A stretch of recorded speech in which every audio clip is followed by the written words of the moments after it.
And Board of Education joint meeting to order. The first item is a pledge of allegiance. If you'd all stand, please. I pledge allegiance to the flag of the United States of America and to the republic for which it stands, one nation, under God, indivisible, with liberty and justice for all. Before we get started, I had mentioned earlier there's a very bad accident, a motor vehicle accident, actually a motorcycle accident. So before we get started, we're just going to have a moment of silence, please.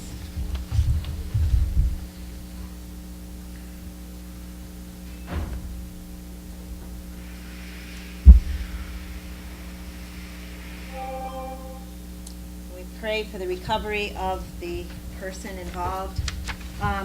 Ben Serb is a witness to the accident, so the police had asked him to step out to give them some information. So he'll be joining us in a few minutes when he's finished with that. My name is Susan Bransfield. I'm the first Selectwoman, and each member of the Board of Education and the Board of Selectmen will introduce themselves, and then I'll ask Superintendent O'Reilly to introduce his faculty and staff when we get to that point. So we'll start with Chris. Chris Darby, Board of Education. Laurel Steinhauser, Board of Education. Sharon Peters, Chair, Board of Ed. Dave Murphy, Board of Ed. Ralph Zampano, Board of Selectmen. Jim Tripp, Board of Selectmen. Lou Pear, Board of Selectmen. Rick Shar, Board of Selectmen. Mike Pelton, Board of Selectmen. Tim Lavoy, Board of Ed. Meg Scotta, Board of Ed, Secretary. Eric Peterson, Board of Ed. Thank you. Thank you, everyone, for coming tonight. Superintendent O'Reilly is going to introduce his staff and faculty. Good evening, Philip O'Reilly. This is Stephanie Pergola, who is my assistant for business affairs. And then I have my administrative team. Could you stand up and introduce yourself? I'm Brian Wallstrom, Principal of Gildersleeve.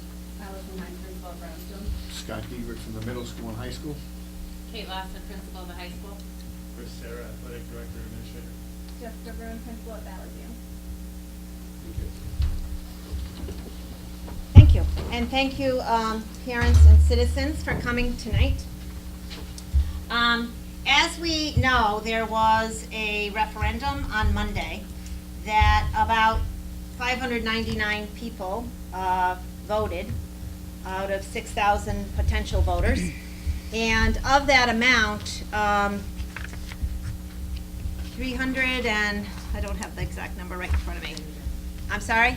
399. Voted, No, 313. no, I don't think that's It was like right. 313. 313, somewhere around 300. 316? Voted no, and about 283 or something. There was a plurality of about 33 voted no. I mean, voted no. The plurality voted no. So the budget failed. And as you may know, the last time a budget failed in Portland was 2007, May of 2007.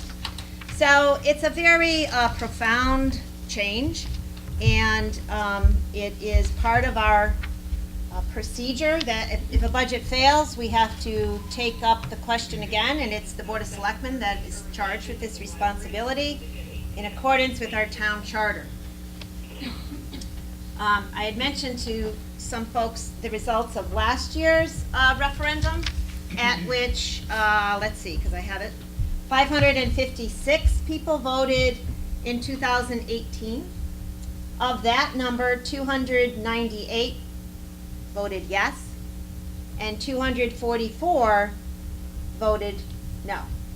So in that case, it was actually a very similar number of people who showed up to vote, and the numbers just were flipped. And so, you know, we proceeded with the adoption of that budget because it had voted yes. In 2007, I was for Selectmen, and we worked on another budget to put out to the voters, and this also happened in 2005. And when I was on the Board of Selectmen, it had happened twice before as well. So it's not that it doesn't happen on occasion, it does. And also, as part of the charter, the procedure says that the Selectmen will meet and come up with another budget that then goes out to the voters again. There's not a prescription as to what day that has to be. So I'm going to suggest to the selectmen tonight that they have the referendum on May 29, which will give us some time to get the word out to people so they'll be able to review any changes that come forward tonight. It also would give the opportunity for the town clerk to get the ballots ready, and also the opportunity for people to get absentee ballots. If we were gonna do the budget Monday, which one year in 2005 we did that, we had the referendum on the second Monday of May, and then on the third it failed, and then the next Monday we held the second referendum.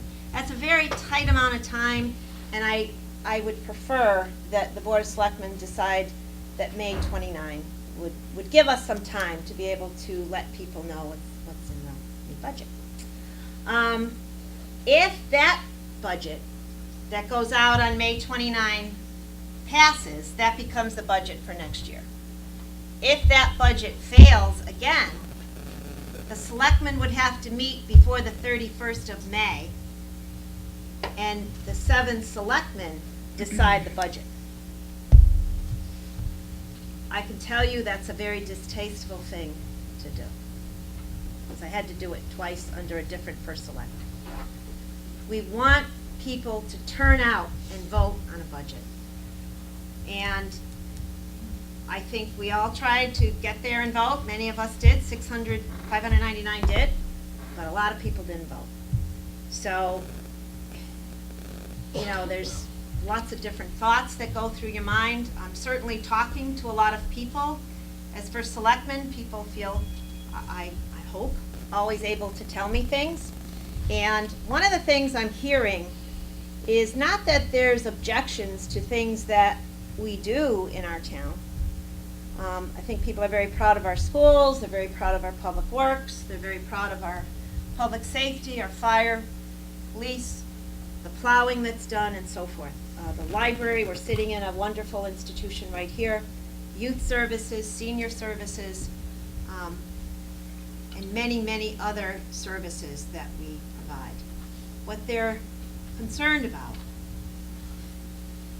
is that they want to break from raising taxes. People feel very taxed right now.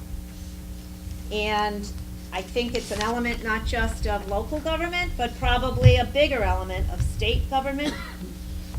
You may have heard of something about tolls in the news. You may have heard something about how towns may be required to pay for a portion of the teacher retirement plan, which in my long life of living in Connecticut, I don't know that we've ever had to do that. And foisting many other things down on local government that previously we hadn't had. So I think there's a certain level of uncertainty that we all feel as citizens of Connecticut. I think there's also a large amount of uncertainty as citizens of the United States because of the way the income tax is no longer deducted in the same way that it had been. Local property taxes cannot be deducted when you file your federal income taxes in the same fashion that it happened before, and people are uncertain. So it is with that backdrop that I have asked our finance department to help me, and I've conferred with many people, and I'm presenting tonight a budget that means not that the budget isn't going up. It is going up.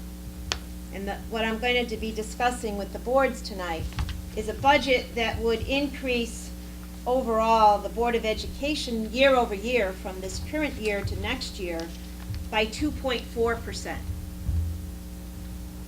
The budget that failed on Monday increased the Board of Education budget year over year by 3.47%.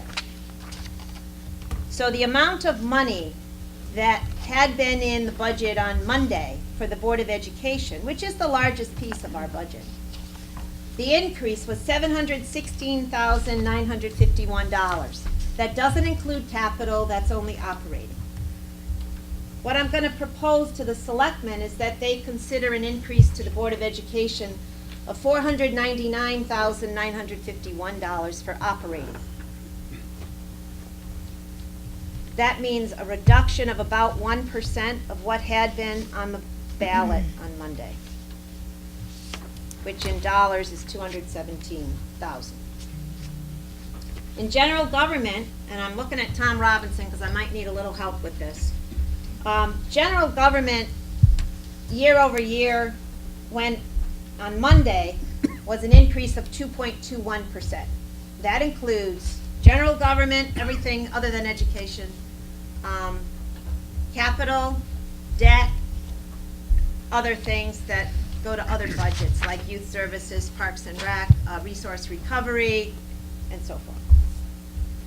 What I'm asking the board to consider tonight is a reduction in that budget such that that will go down by $40,935 from year over year. So that means general government will essentially be zero change. Now, some years that's very difficult to take. In other years we can manage, and I'm hopeful that given the work that Tom and I worked on, and I conferred with Public Works, conferred with the fire department, there's some changes within the capital budget, and there's some changes in youth services, parks and recreation, and others. We're going to go over that tonight. But I just wanted to give you sort of a framework for what we're trying to do here in terms of a community. We have to move forward. That is very important. Our revenues for next year are better than they had been the past couple of years. Fiscal year 18 was a very difficult year.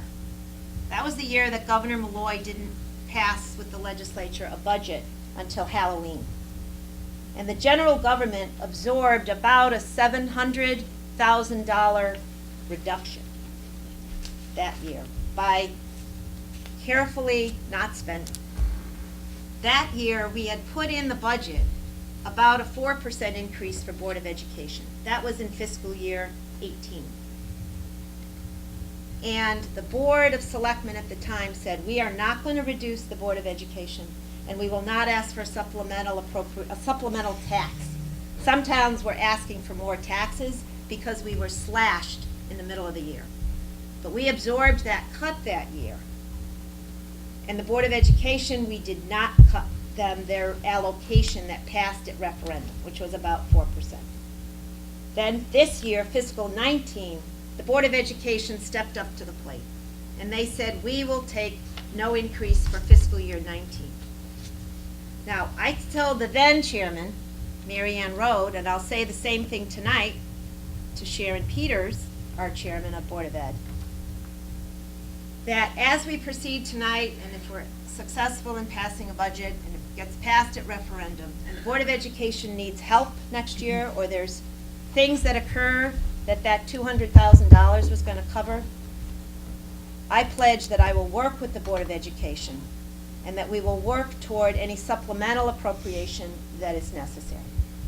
And the reason for that is we are in, I consider, good financial shape. We have a fund balance of 19% of operating expenditures in the bank. It means it's undesignated fund balance of 19%.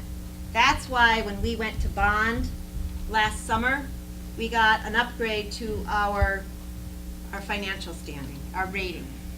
We went to a AA+ with Standard & Poor's, and we were reaffirmed with Moody's, which means when you go out to bond and borrow money, that we borrowed for the park, that we borrowed for the sidewalks, and that we borrowed for the road and other activities, comes in at a favorable rate, about 3% we're paying on the bonds. And this next year, our debt service is going down. So we're in good financial situation.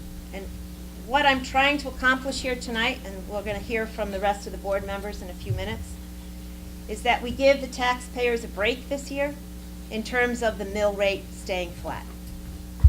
So rather than about a $0.5 mil, which is what we had asked people to pay, which I can tell you is actually a very mild increase in the mill rate, as mill rates go.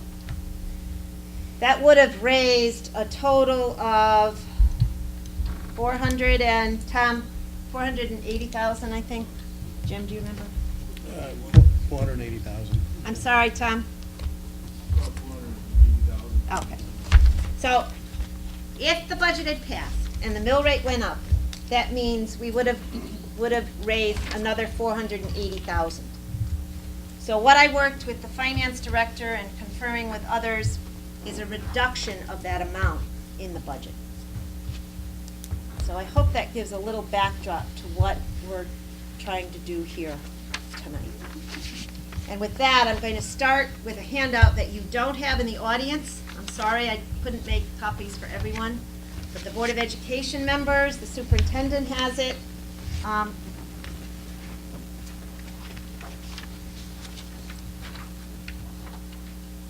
Philip, I have a few extra copies. I have 3 extra copies if you want to share them with your staff.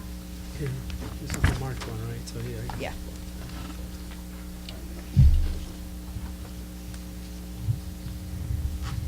And I can tell you, this is not easy. This is very difficult. But we're up for it, and we'll do our best, and I'm so thrilled to see so many people here tonight. So thank you. Just when the time comes, make sure. 10 times number vote, right? 20 times the number vote. Call a neighbor. Oh, call it. Okay, so we're going to start on page 3 of your handout, which is right on the top. So at the top, you see general government was $13,653,934. The proposal that we're going to go in detail would mean the general government would go to $13,399,679. The Board of Education budget, which failed on Monday, was $21,393,970. The proposal in front of the Selectmen and the Board of Ed is $21,176,970. So that's the reduction of $217,000 in the Board of Education. So the total combined budgets would go down by that $430,000 figure that I said the mill rate would have raised if it was increased, which the total combined town budgets would be $34,576,699. That's still more money than we're spending this year. Remember I said we had additional revenues that had come in. Education cost sharing came in another $70,000. Our investment income is up. Our grand list is up about 0.8%, which raised another considerable amount of money. So that's how we're able to generate additional revenue without raising the mill rate this year. So the net budget is, we take away those figures that are listed there. I'm not going to recite them, but those are the grants that we get from state and fees and other types of revenue. So the net budget is listed there. We do put in our budget some appropriation from fund balance to help us, because as I said, we have adequate fund balance of about $150,000 for Board of Ed and Board of Selectmen General Government. So that's a total of $300,000 that remains the same. We put an adjustment in the budget because we don't collect every dollar. There's people that don't pay their taxes, so we have to make an adjustment, and that's about 1.5%. So 98.5% of the budget taxes come in, but 1.5% don't. So we have to put a little money in there to make sure we raise enough money. So we did that. So then we get down to what we have to raise money for. And so it's a total of $28,021,255 has to come from taxation. And because the mill rate went up a little bit, the rate is how much we raise for every mill. We can keep the mill rate at 33.81. Previously, on Monday, if the budget had passed, we would have raised the mill rate 0.58 mil, which would have been 1.7% increase, which is a modest increase. and that would have raised the mill rate to 34.39. So the proposal in front of us is to remain at 33.81.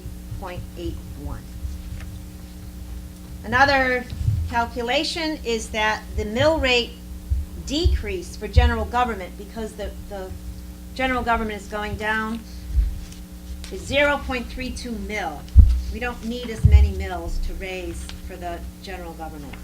But the Board of Education budget, because it is going up about $500,000, we have to have the equivalent of about a 0.32 mil. But because the balance of the reduction in general government of 0.32 and the increase of 3.32 for education means the net is a 0 increase in your mill rate. For your edification, 1 mil is $828,749. So the detail is found on the next few pages. So we'll go to page 103. And the municipal insurance, that's what we pay to PERMA for our insurance. We're reducing that amount. The bill came in after April 10 when the budget was passed. They had asked us to estimate $185,000. That's down to $172,000. So instead of insurance going up 14%, it's going to go up 6%. So that's a cut to general government. On page 107, there are cuts in our transfers. So the animal control, we transfer out not $74,000 in change, but rather $71,000 in change. We're reducing the transfer out to youth services. Instead of $90,000 and change, it'll go down to $82,000 and change. We made reductions, which we're going to go through in a minute. Resource recovery goes down by about $3,000. The capital non-recurring for the town goes from $276,000 to $144,000. The capital non-recurring for the Board of Ed goes down from $230,000 to $135,000. And that's to do the Wi-Fi at the secondary schools. So the total transfer out is $1.126 million, and that's a reduction of year over year of 8.62%. So that's the cuts that will help us get to the reductions in general government.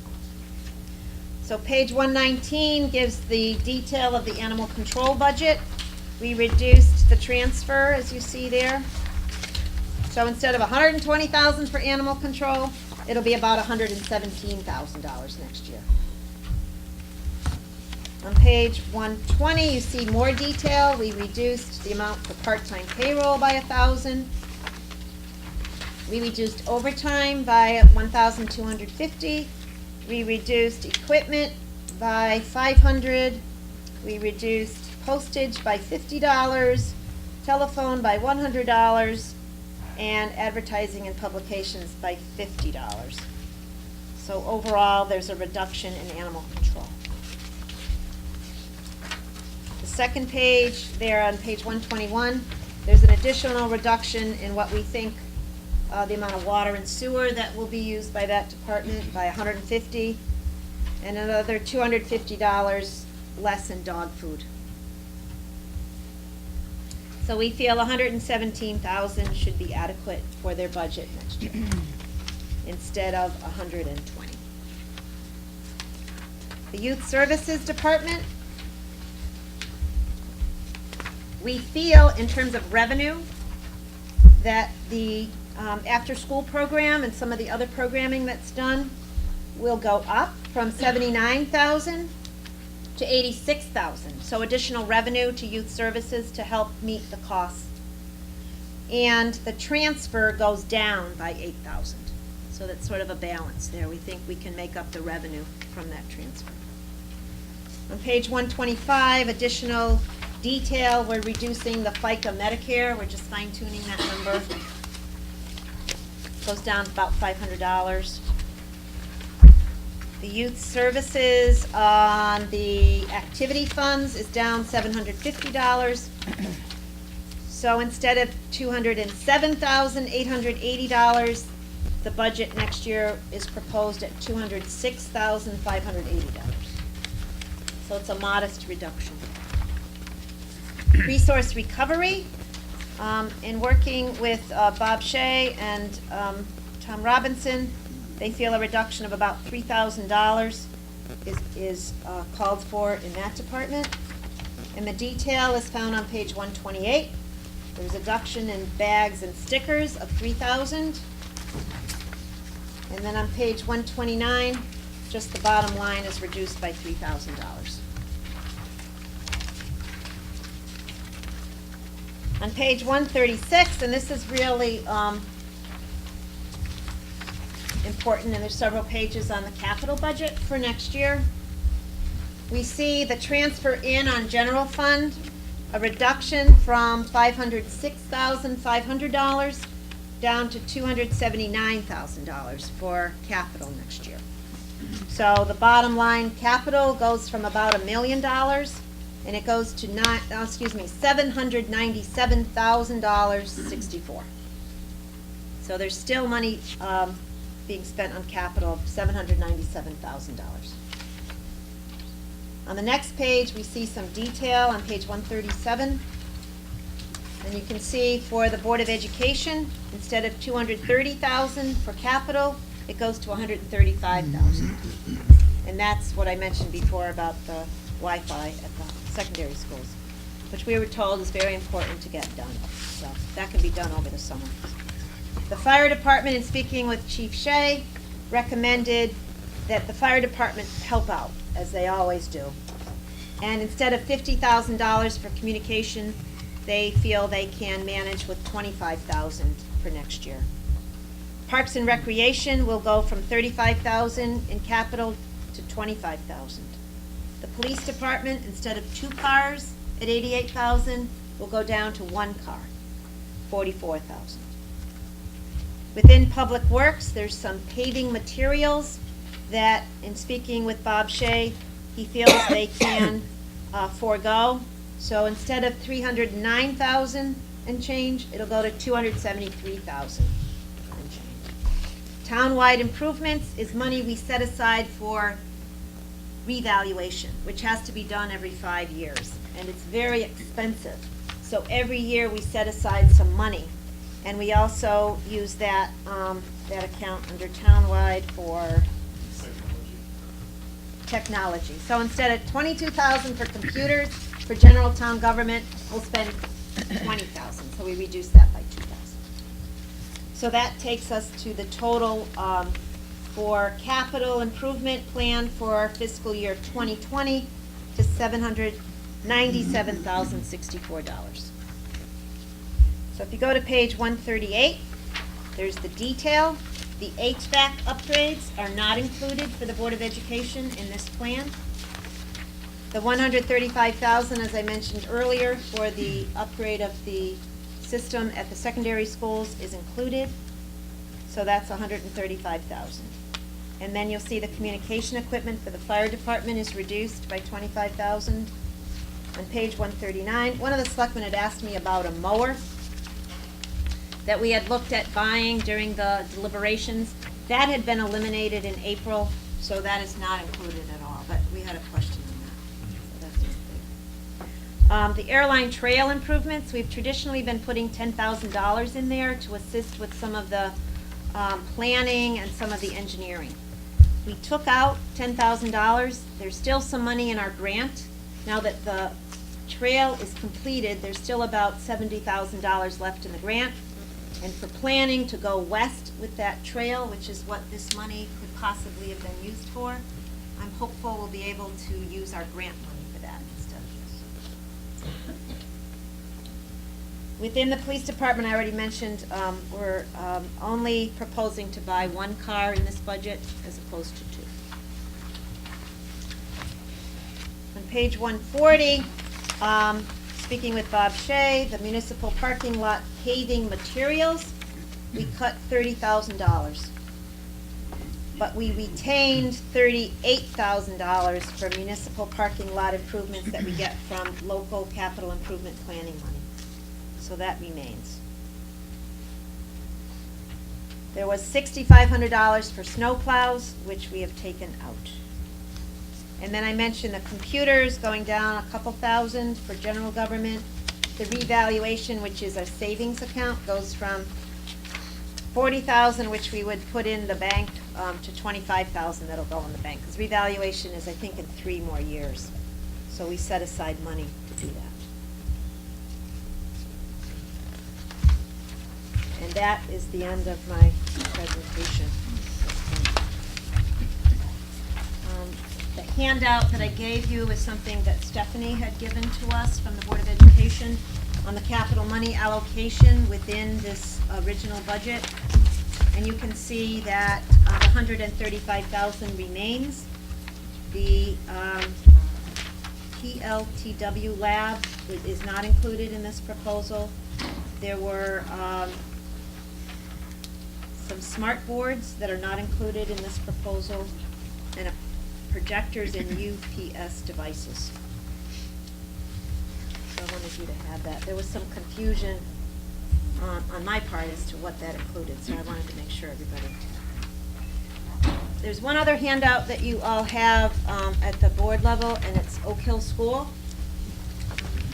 Philip O'Reilly and I met with representatives on Monday with Oak Hill School, and they got back to me today.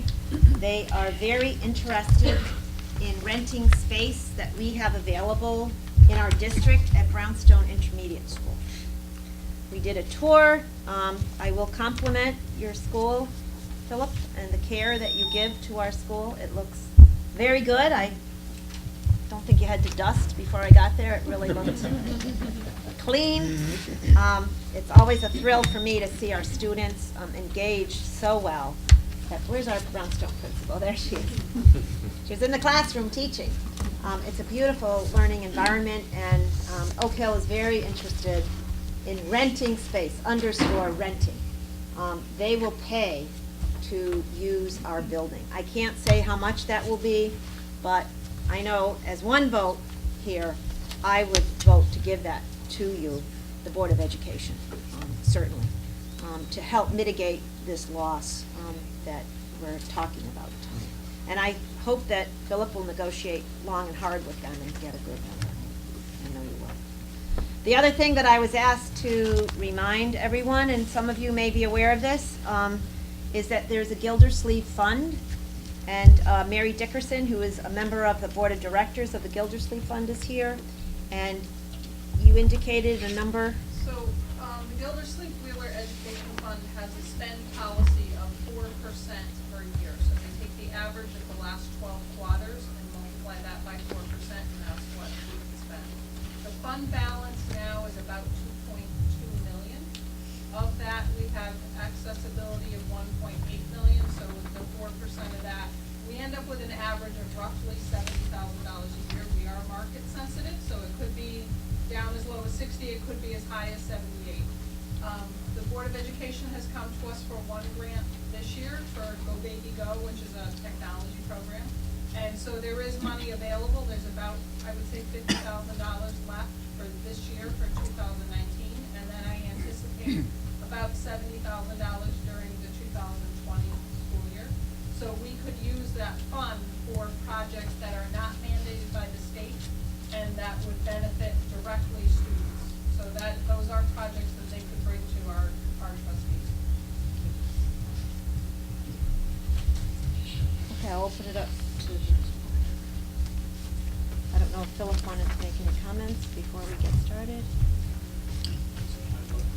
Sure. Can we step up there? Yes, that would perhaps be helpful, so everybody can see you. That's okay with the boards, right? Absolutely. Yes. As the superintendent of schools here in Portland for the last 5 years, one of the things that resonates with me as the school district leader is the willingness of everybody to work together to make it happen. And that's what makes our town a very special place for all of us. When I talked to Susan back in December and indicated that I was presenting her at the time a 4% increase, that's not what came forward, but that's what I advocated from the very get-go. She was not happy with me. And I anticipated that there would be a very difficult road ahead for the Board of Education, for me to sell it to the Board of Education, and then for the Board of Education to adopt it, and then sell it to the Select Board. It was much easier than I thought. They did reduce it, and those reductions made sense to us, and the Board of Education accepted the budget and moved it on, and the Board of Selectmen approved it unanimously. We have always been a team. We will continue to be a team, and we will work together. And so I appreciate your offers.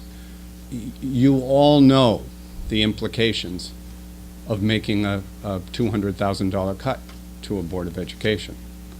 Every single dollar that we budget is used every single year, and every single dollar is used for children. But we will do what we have to do, and we will continue to do what we have to do. And we will try to access any grant money, any support from the Wheeler Fund, the Gildersleeve Wheeler Fund, and I certainly appreciate your offer of the potential funds that would come from our negotiations with Oak Hill, which I see as a very, very positive move for our school and for our school district. So I thank you, and we will continue to work together as a team, and we will make this work. As I said to my administrators yesterday when I met with them, this will work. We will be fine, and I mean that. So thank you. Thank you, Philip.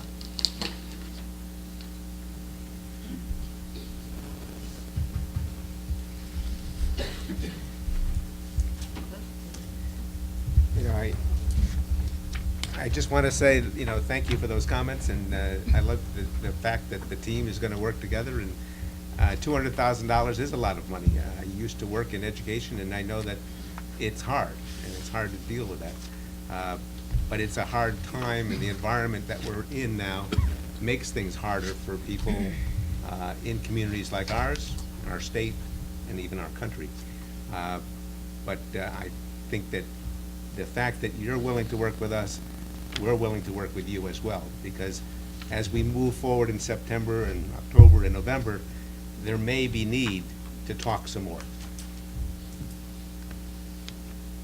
Thank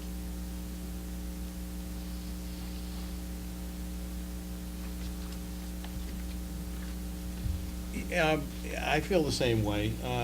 You know, since the budget referendum failed, you know, one of the things we try to do is talk to people in the community and see the feedback. And I think the feedback that I've gotten and that I've heard is consistent, that people there's a lot of uncertainty with what's going on with the state. People want to see us basically stay at a zero mill. So and again, having been on the Board of Education, I understand right where every dollar goes, and it's not easy to cut, you know, this kind of an increase and put it into that perspective. I am happy to see that there's a preservation of, for example, the Wi-Fi project, which is a project that has been necessary.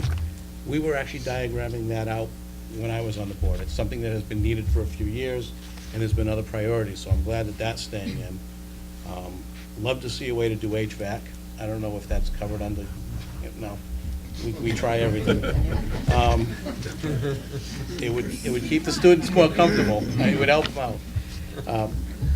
But I mean, at least, we always talk about teaming and partnering.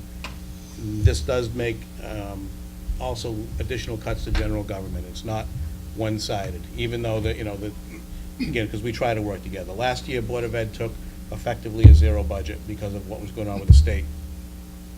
This year, the general government's plan was general government would effectively be a zero mill budget because of basically to try to support Board of Ed. And as part of this and having to make these cuts, if you see, there's actually cuts on both sides of the equation, even though the general government was already at a zero mill, or I think a negative .01. So hopefully that, you know, we can keep partnering that way, and this is workable. That's all I got. Ben? Well, I think I echo everything that's been said. Philip, excellent job. As normal, it is a small town. We all have to work together. We do work together. I don't know what everybody heard, obviously, all the numbers. We all now know them, where we're headed, where we think we're gonna go with these numbers. Reality is, we had to make tough decisions. They're never easy. Percentage-wise, we obviously took a lot more out of the general side, trying to make it easier on everybody, and there's not much left. And I think another thing that should be echoed is the Gildersleeve Fund, Gildersleeve Wheeler Fund. We're very, very fortunate to have that. When I was on the Board of Education for 7 years or so, it was a savior, and once again, here it is. So most towns don't have that, and we're very, very lucky. And the condition of the state, nobody knows what's going on. I think that's where I can echo what Jim said. Actually, we were together this morning, and we ran into the same few people, and they all said the same. They don't know what's going on. They wanted a zero. I think this is a fair proposal. If somebody has any other suggestions and they want us to shift a number here and there, give us your suggestions. That's what we're here for. You guys put us up here for a reason, but this is what we've come up with so far, and it's reasonable, and it doesn't put it all on your shoulders, and you guys do a great job with the money we give you, so thank you again for all working together, but that's where we're at. Yeah, the only thing I want to add is, since the referendum failed, the most common feedback I've gotten from people is reduce it down if you can, but don't affect the quality of the education on the Board of Ed side. So people want it to be, they want us to shape it down as close as we can. They want us to get rid of all the extra dollars in there if there were, which there really weren't.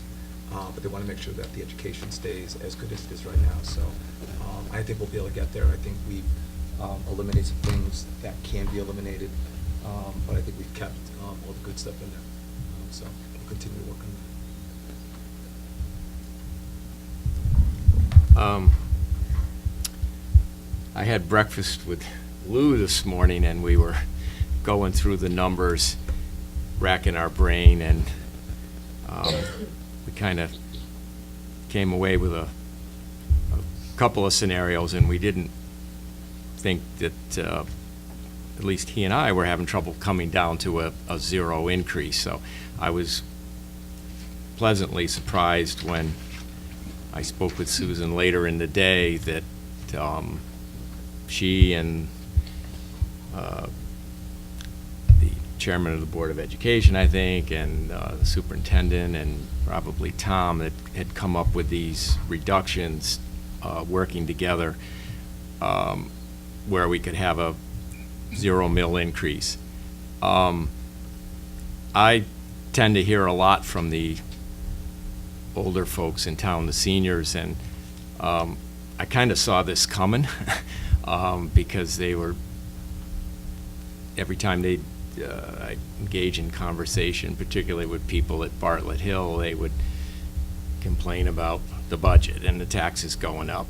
And I don't know for a fact, but I suspect a lot of elderly people probably voted against it.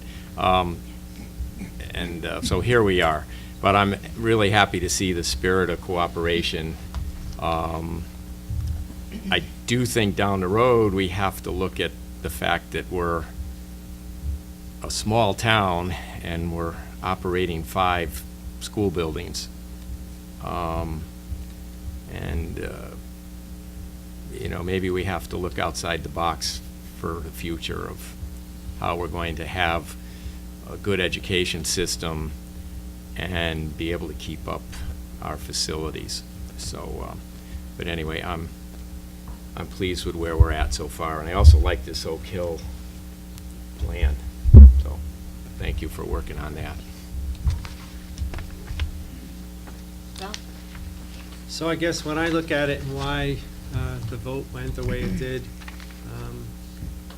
and I said it the other night when we heard the count, I think it really is attributed to the fact, a lot of it is attributed to the fact, as Jim mentioned, that there's so much uncertainty. I mean, you wake up every day and you have less knowledge of what you think it's going to be than the previous day.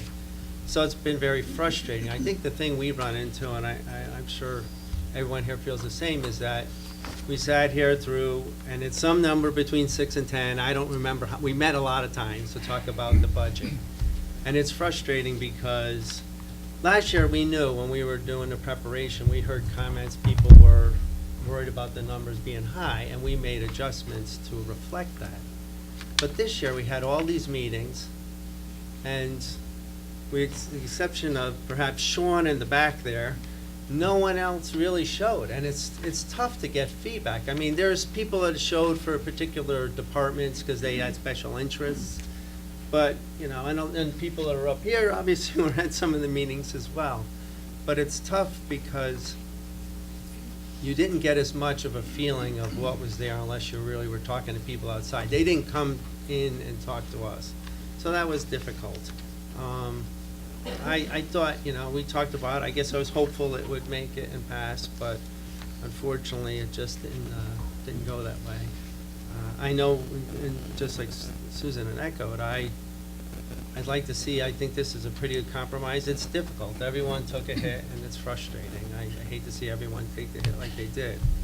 But I feel a lot less comfortable if we have to set a budget that's not been voted on and approved and agreed on by the public. So I really hope that this is a compromise that everyone feels comfortable with, because setting the budget would not be a good feeling. That's just my opinion on it. So I appreciate everyone coming out and, you know, coming here to hear what we have to say and listen to what we're going to propose. And I hope that, you know, and always, yes, the Board of Ed is always working hard with the Board of Selectmen. It's been a great relationship, and hopefully will continue to be that way. Sharon, did you, Chairman? Well, I think that the Board of Ed's job is to create a budget. We voted on our budget, it was passed unanimously, and then we submit it to the Board of Selectmen, who make the final decision regarding the numbers. And I think it's important, Mr. Pelton talked about, you know, hearing from the public about cutting the budget, so long as it doesn't affect the quality of the education that our schools can provide. And I think I would ask if Dr. O'Reilly could maybe give the Board of Selectmen some additional information regarding how a $217,000 cut will affect our schools. Please.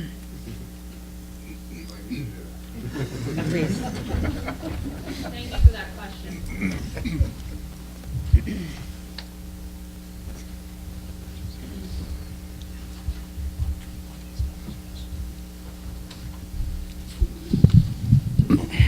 Let me start by saying that this won't be my decision. This will be a series of recommendations and a process that we will follow. If that's the number you approve tonight, the Board of Education will meet and will be making the final decision relative to those cuts. So I alluded a bit to the difficult decisions that occur when we're faced with something of this nature. I want to tell you what I'm not going to recommend the Board of Education to do. I am gifted with an administrative team who has put together a staff of solidly performing teachers and paraprofessionals, secretaries, and anybody who holds a position now will continue to hold a position. That's important for me to say first. We have a series of positions that are open now due to regular retirements or resignations, people who have relocated. That's a challenge. I cannot make the same promise. A $200,000 cut is a large cut, and most of our budget, 70 to 80% of our budget, is personnel. So whether or not that we decide to make a slightly higher class size of math classes at Portland High School, or foreign language classes at the middle school, or at the primary level at grade 3, or in other areas where we have openings. So the vacancies that we have now are those that I mentioned. There's special education, there's a reading position at Brownstone. Those all will be reconsidered, because that's what we have to do, and we will prioritize those positions that will have the least negative impact. and we'll look at enrollments. We'll look at where class sizes are. It will not be done without careful thought. But there is a very strong chance that this will impact personnel. Other tough decisions. Our students with special needs. Both boards continue to hear from my mouth, from our Director of Student Services, Don Davis, of the growing needs of our students and the growing challenges of students who have significant cognitive challenges, and social and emotional challenges, behavioral challenges. And so one of the things that we tried to do this year was to expand the programming so that we could provide those services in-house. We believe very strongly, my administrative team, the Board of Education, I know the town wants Portland students to be educated in Portland. We're trying to create programs in Portland for them, and we did that this year at the high school for the Wheeler Clinic. We're going to have to take a look at that program. Several of the things that we've expanded under my tenure is the high school musical program that we now do annually, our football program, and perhaps other athletic programs that have increased over the last few years. Those are potential.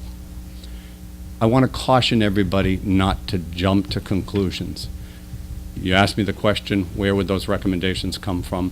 Those would be those things that we talk about at the Board of Education meetings, and that's when the decisions would be made.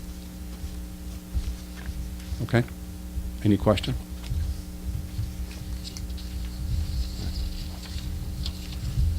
When's your next meeting? Tuesday night, 7 p.m., Portland High School Library. Of course, we wouldn't be here if the vote were different on Monday, last Monday, as everybody knows. I just wanted, maybe I've said it to many, many people over the last few days. There is a tremendous power that we have in voting. And obviously, 600 people in our community recognize their power and exercise their vote. But many people I know maybe don't recognize the power of that vote. So as we go out to our families, whether you live in our town or you live in your own town, I think we need to spread the word of the power of the vote. And it is really very heart-wrenching that people don't vote. I don't understand it. I just don't. I understand how difficult it is for people's lives. We're all very busy. I see neighbors in the audience. I see friends in the audience. And I see them in Hartford, and I see them in many different places. But there will be opportunity, once we pass something tonight, for you to get an absentee ballot, for you to make certain that there is some way to help those friends of yours that maybe have physical disabilities and can't get to the polls, or they have some other reason they can't get there, and you'll help them and call them out, send them emails, call them, help them. We need to get out the vote. And if there is a large turnout on May 29, that will speak volumes. I can't advocate once I pass something. It's not appropriate for the selectmen to advocate, but I will advocate as I do every time a vote occurs. Vote, vote, vote.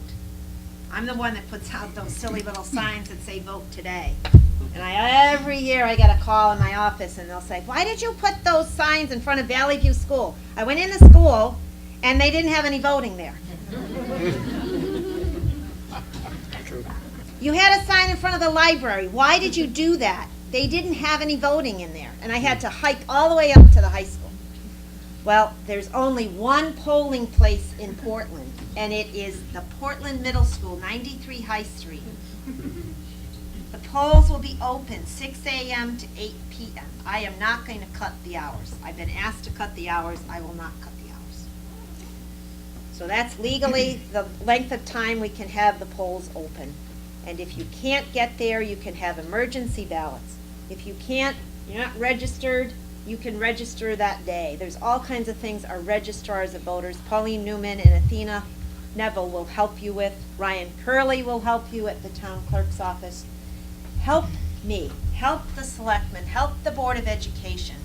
Spread the word how you exercise in the democracy, how you register to vote. If you don't live in the town, but you own property worth $1,000 and you're a U.S. citizen, you can vote in a referendum. If you have neighbors that have rentals and they want to vote, they can come and vote in a referendum. We have to exercise democracy or it's going to fall apart. And it won't in Portland. I'm sure we'll have a better turnout. Ryan Curley told me that was going to happen. I'm going to hold him to it. I have a question on that. Yes, issue, Sharon. Susan. You can get absentee ballots to vote for referendums as well? I don't think that that's widely known. Yes. Maybe that can be The publicized. in some difficulty way. is the timing. It's not like November when you can get the ballots probably in September, you know, and if you're in a foreign country, you can get them.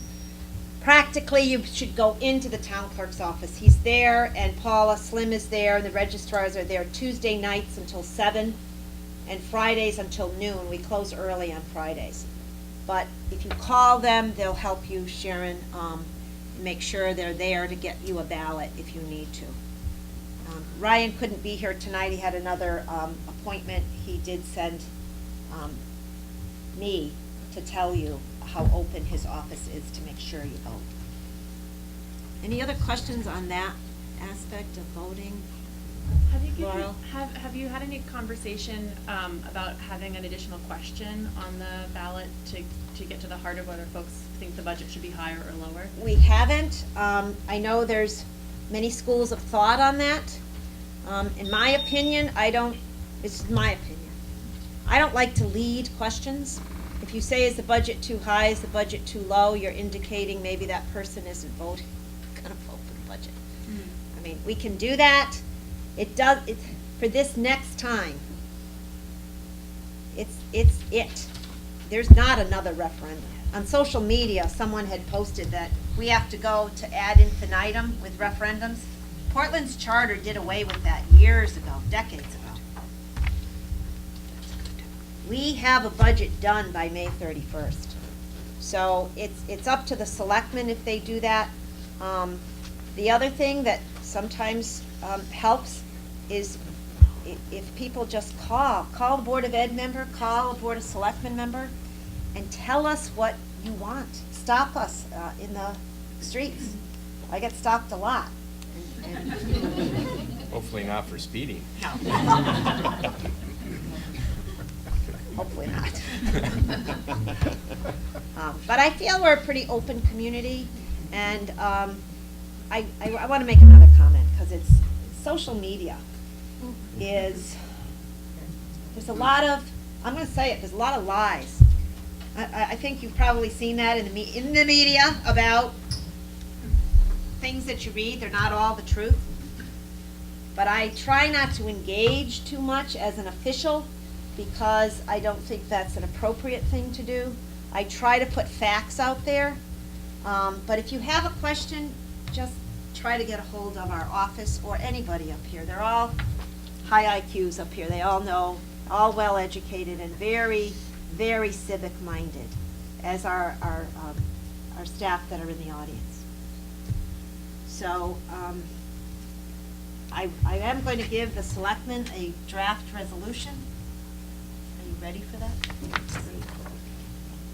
We can, but I want to give you the resolution first. I think there should be enough for everybody to look at, but only the selectmen will vote on the resolution. Is there enough there, Mike? Keep sending them down.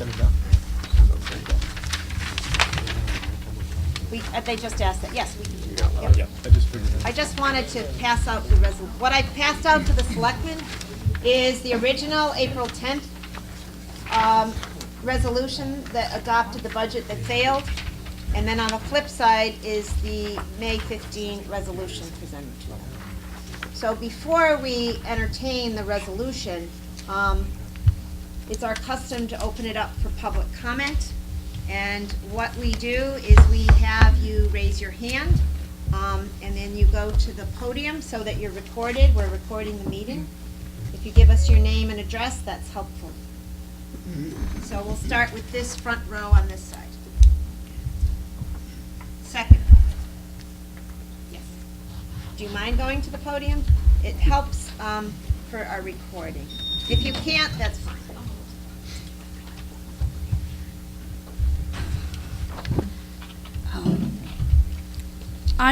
My name's Jennifer Augusta. I live on Michelle Drive, and I have 2 younger children in the Portland School District. And their education is extremely important to me.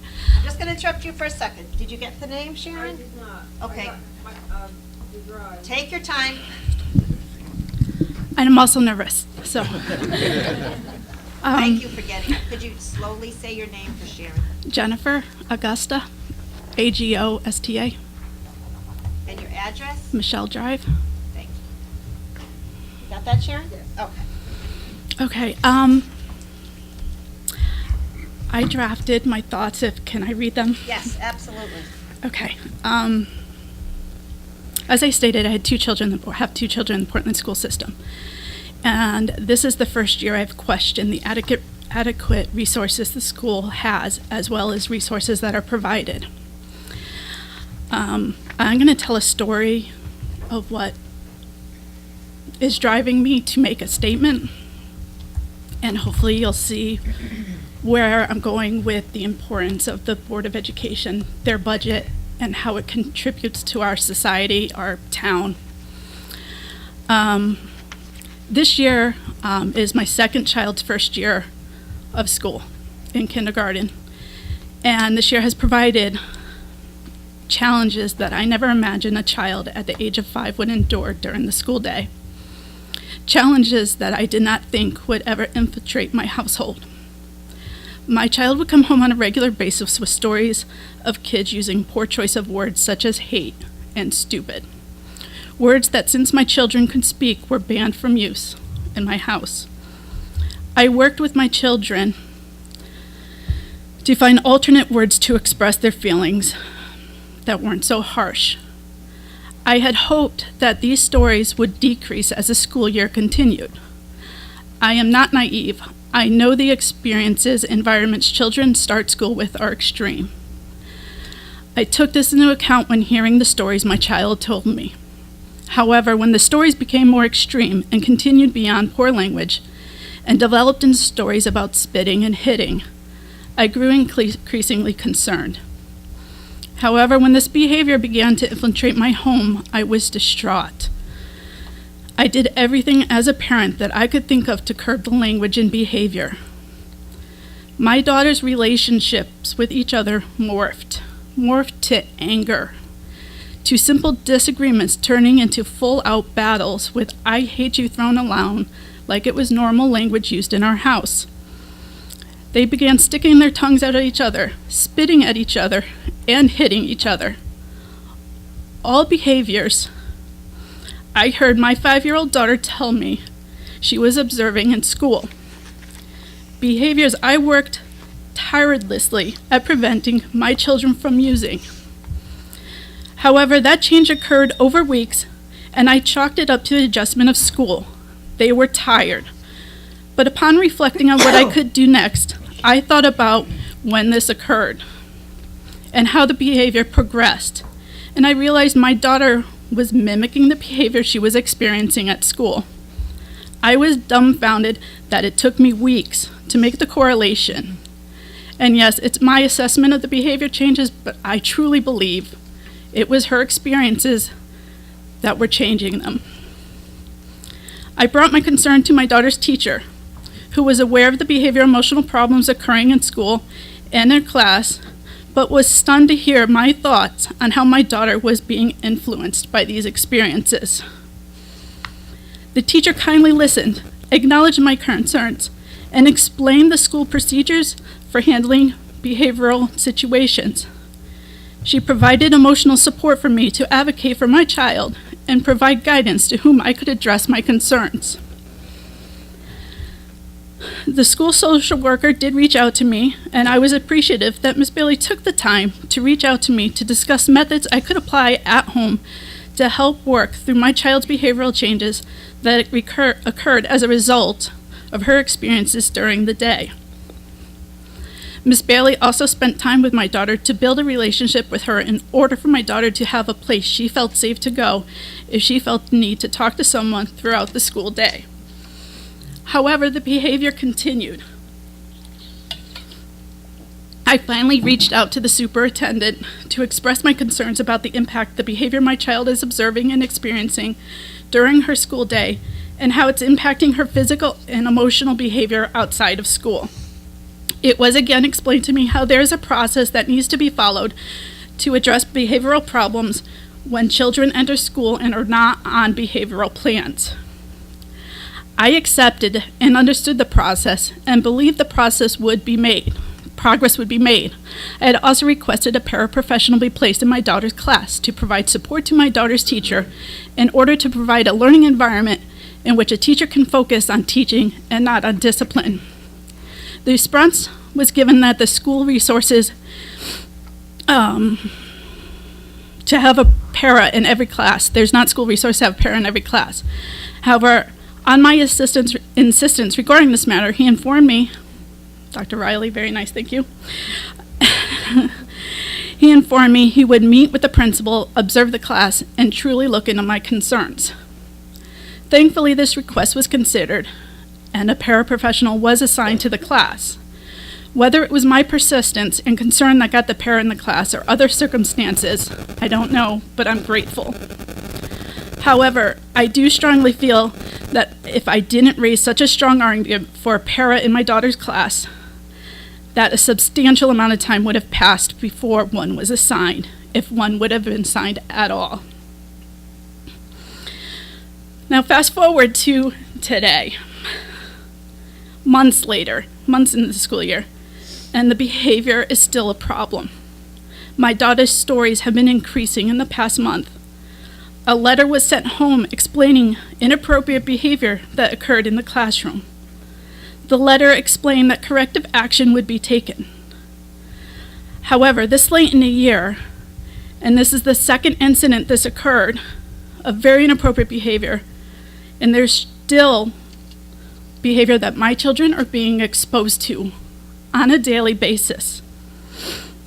While I accept and understand the guidelines and procedures in place to correct behavioral problems that rise in the school, I struggle to understand why there are not guidelines and procedures in place to have proactive process to inform parents of behavioral problem a child is experiencing during the school day.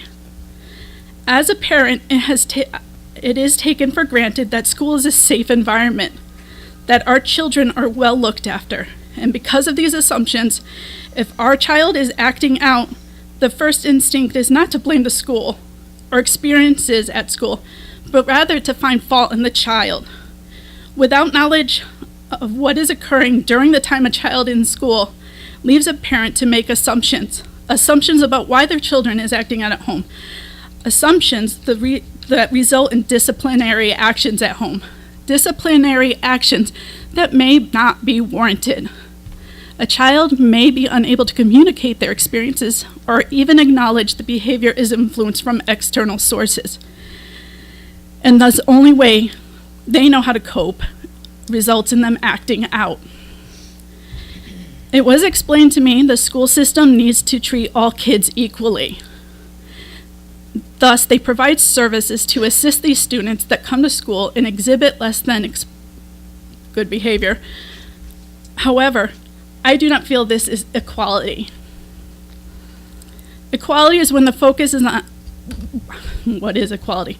Is equality when the focus is on the problem child and not on those impacted by the behavior of a given child? How is it considered equality to let our children struggle with emotional and behavioral issues they are not equipped to handle at such a young age while providing extensive services to children who exhibit poor behavior?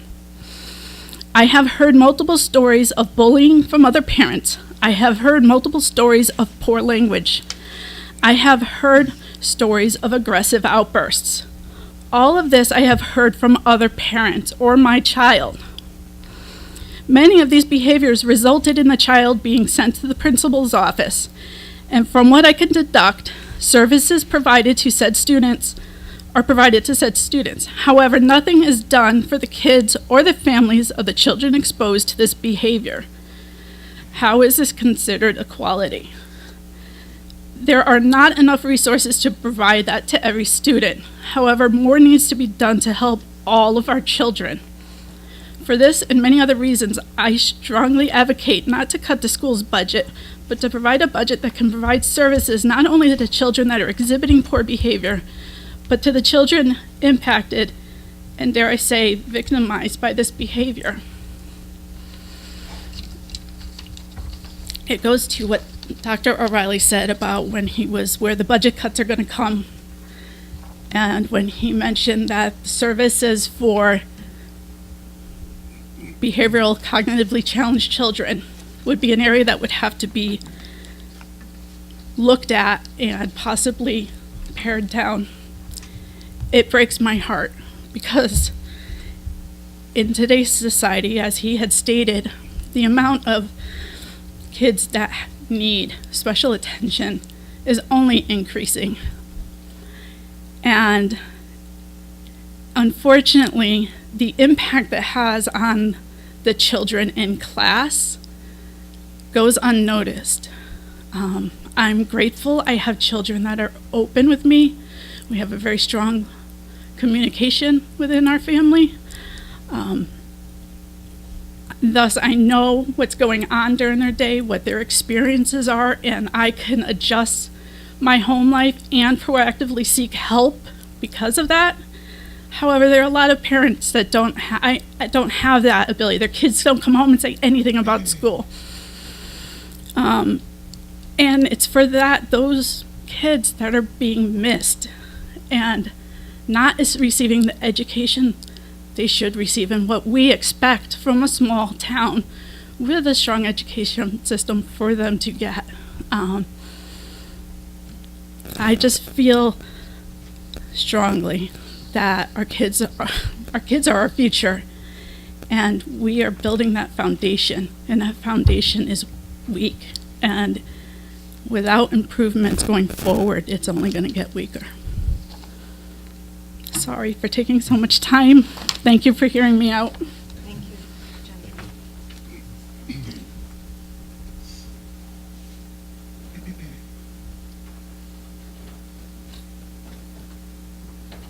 On to the third row.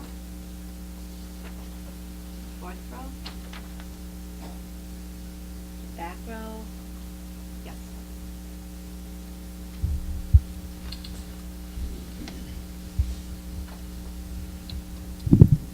Hello. My name is Erin. My last name's really long, I'm sorry. Livensparger. Do you mean to spell it? L-I-V as in Victor, E-N, S as in Sam, P as in Peter, A-R-G-E-R. I live on Middle Haddam Road. Just kind of two main comments. When I'm a mom in Portland, I have two kids in the public school system, first grade and fourth grade. I also am on the wellness committee for the Board of Ed, which has been a really awesome experience and has given an entry point to the health and PE teachers for the town, which has been amazing. I also have done health and education programs for the PTO at Gildersleeve and worked with some of the health and PE teachers. In my professional life, I helped author the Connecticut state guidelines for sexuality education and have offered training to them. They have some really amazing ideas. I've also, in my professional life, have gone into the high school and offered some health classes. And there's just talking with the teachers, there's so many gaps and so many more supports that they want to offer. And so when I hear about a budget, of no increase for the Board of Education, it makes me really concerned about those teachers and those students. So I've sat with Portland High School students that are pregnant. I've sat with Portland High School students that have been sexually assaulted within our town, and they need more support. Then I think about my first grader and my fourth grader. So echoing some of the comments that were made before, I've sat with the teachers and guidance counselors in the schools just talking about anti-bullying programs, what we can do at home. I also am involved, clearly, in the Portland Little League, so I have had relationships with lots of other parents and young people in the town. And so not providing support to our schools or more support to our schools is going to have a really, really negative impact on the community that we're trying to grow and build. So there's that. And I also want to offer any support to you all of how to spread the word about budgets, votes, that kind of thing. I mean, I'll own, and I'm pretty civically minded, that I was like, oh, shoot, there's a vote today, and was already in my sweatpants and grabbed my husband, and we were number 575 at 7:45. And then when I saw that number, I was like, I got scared. So door knocking, I'm good at that. So whatever we may need to support or a group of people to know ahead of time to get the word out. There's other places that we could network, so I want to offer that as well. But I'm carrying with me personal stories from our high school students that really need our services and help. And then just, watching my kids grow up, and again, feel like I have a strong relationship with them, but they even see the resources that their classmates need. My son came home and told me a story about a young boy in his class that was having, some outbursts and stuff like that. And he said, "Mommy, I think he doesn't understand what's going on in class." And I said, "Well, what do you want to do, buddy?" And he was in second grade or third grade at the time. And he said, "Well, I want to talk to the teacher." And he asked the teacher, and then I followed up with him later, and he's like, "I think he now gets to see Mr. Starr. He's doing better." So he feels really confident, he spoke up, and I was talking with him about that. But then I was able to reach out to Mr. Starr and say, I have these services I can offer around bullying and anti-bullying and things like that. And then we had a really great conversation and learned about the programs that we do have. And so I don't want what we do have to go away when I know young people need so much more. So, thank you. Yeah. Oh. Erin, I think you were a little late in coming in. Oh, was I? Yeah, well, that was the Little League. I wasn't taking the budget for next year over year. Yeah. It will go up. It's going up to Yeah, but cool. $199,951. Yeah, So I just thank- wanted to clarify that. Thank you. That's about a 2.4% Yeah, increase. cool. What is decreased Yeah. is very bad. Yeah, that's a large amount of money. I heard that part. Acknowledge that, but I Yeah. just wanted to make sure. No, thank that- you. Yeah. Sorry, play ball. Thank you, thank you. Yes. Hello, also nervous. My name is Lauren Christensen, CHRISTENSEN, and I live on Wagon Wheel Lane. I have 3 children in public schools right now. Actually, my 3 have been going to a CREC magnet school for 3 years. And we just decided, my husband and I, about 2 weeks ago, to bring them back into Portland schools. We are so excited to bring them back. There's so many things that we think that are wonderful that they've been getting at CREC, but they're missing out on friends in town. They're missing out on that small town feel. Like we're here, we live in this beautiful town, and there's so many wonderful families. We are so excited to bring the kids back, and then the budget failed. I have a child on a 504 and an IEP. She actually gets very, very minimal services at school. And I have concern for the children that have much greater needs than she does. I have concerns for how, interestingly, Jennifer, the stories that you're telling, this particular daughter is in 4th grade. She has sensory processing disorder. She's just an intense kind of nervous kid. And she would really struggle in a classroom environment like that, and that's some of the struggles we are currently having. So my concerns are her and all of the other kids that they just need support. Professionally, actually, just a little background, I am a music teacher by trade. I teach part-time at their school. I have a lot of concerns that in a small town like this, without sports, I coach kindergarten soccer, without sports, without music, without the play, without all of these things that make a rich educational experience, that our children are going to be missing out. It's just a fact. You know, not every child does well in a traditional classroom setting. Not every child is going to do well just going to school and going home. We need to provide these extra opportunities for all children to find something that they're comfortable in and that makes them happy, and where they'll find relationships with other kids that they can identify with. Sitting here listening to how much work both of these boards have been putting through in trying to really cut the fat when it seems like there wasn't much fat there to cut to begin with. I am so thankful to all of you that not all of the money is coming out of education. I think that's so fantastic. I'm so proud to be a part of this community. I mean, what can we do to make it so that we are not losing over $200,000 of education budget? As a teacher, I mean, I'm part-time. I'm actually per diem. I get paid hourly. There's things that I want to do for my students at this correct school that I cannot do because they will not pay me more. I can't, and I'm not going to go to school and work for free. And I'm sure there's many teachers probably sitting here right now who want to do more for their kids and they cannot do it because they're not being compensated. And I don't want the children to suffer. So what can we do as a community to make sure that we don't lose more education dollars? My other concern is, you know, Portland as a small town, everybody knows that we don't have a lot of business in town. We kind of really need young families in town to keep it vibrant and keep it alive. And if our budget keeps going down, we are not only going to lose young families that can afford to leave and will move elsewhere for better schools, but we will not have new families moving in to replenish them. So I think it's like we're really in like a crisis right here, and I think we need to all step up as a community and help. That's it. Thank you. Well said. Well said. Yes.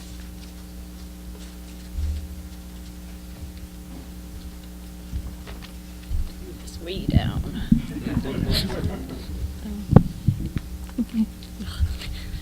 Becky Burke, Job's Pond Road.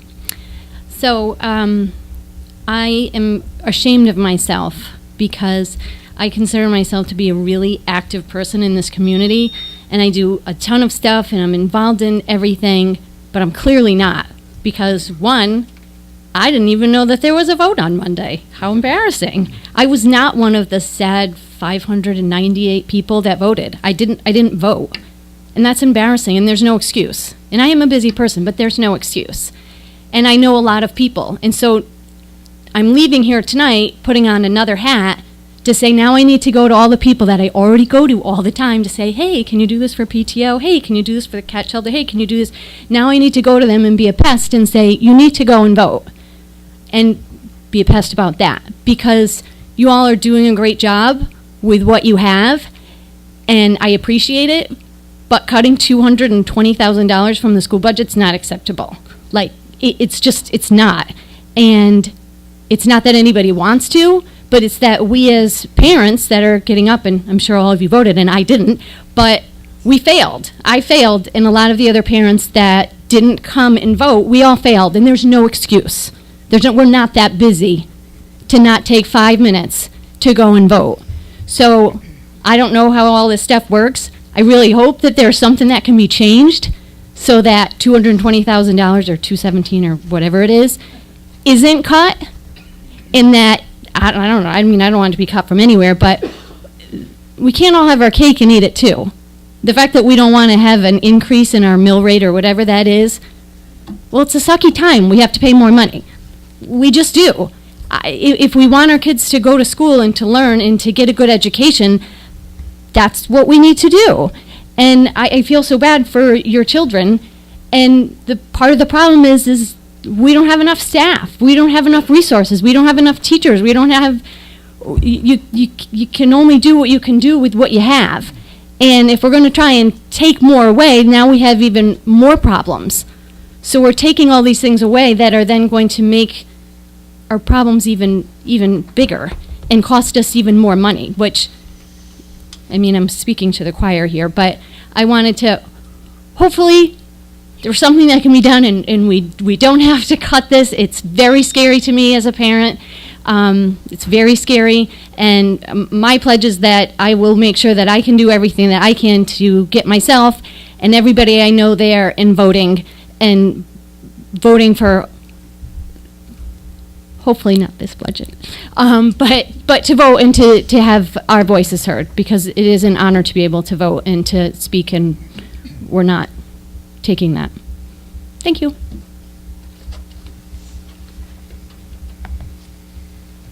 We'll go to the front row. Mary?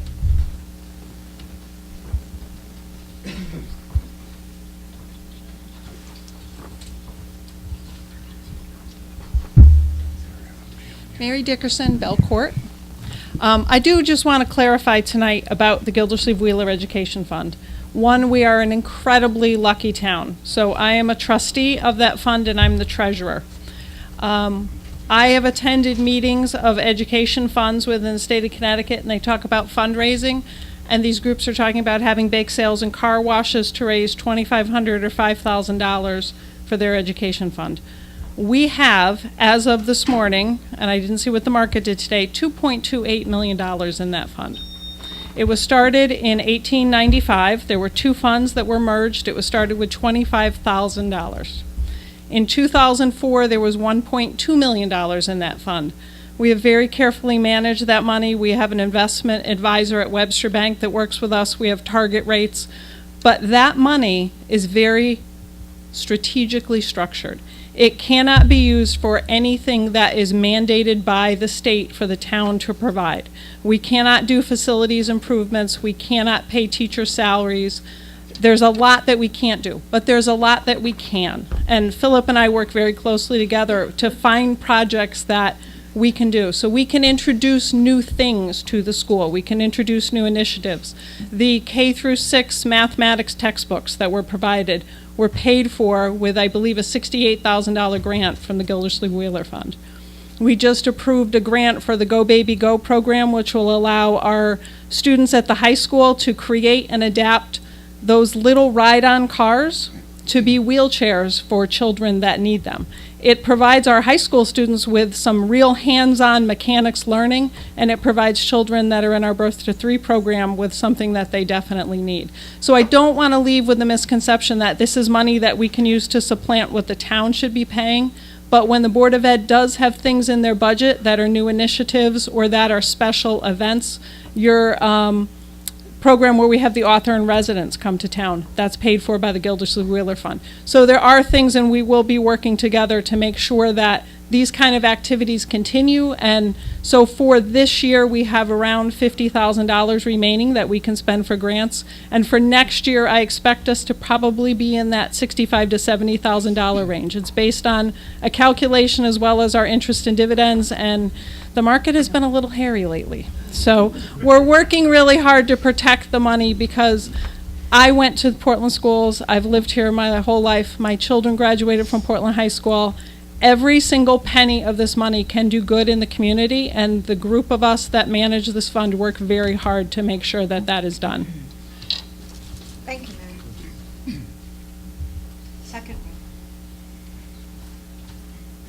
Third row? Yes, sir.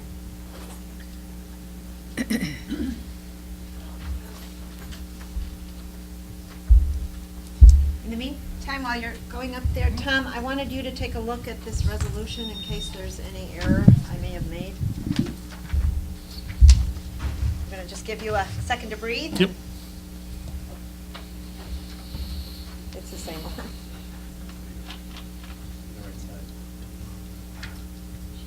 What do you need?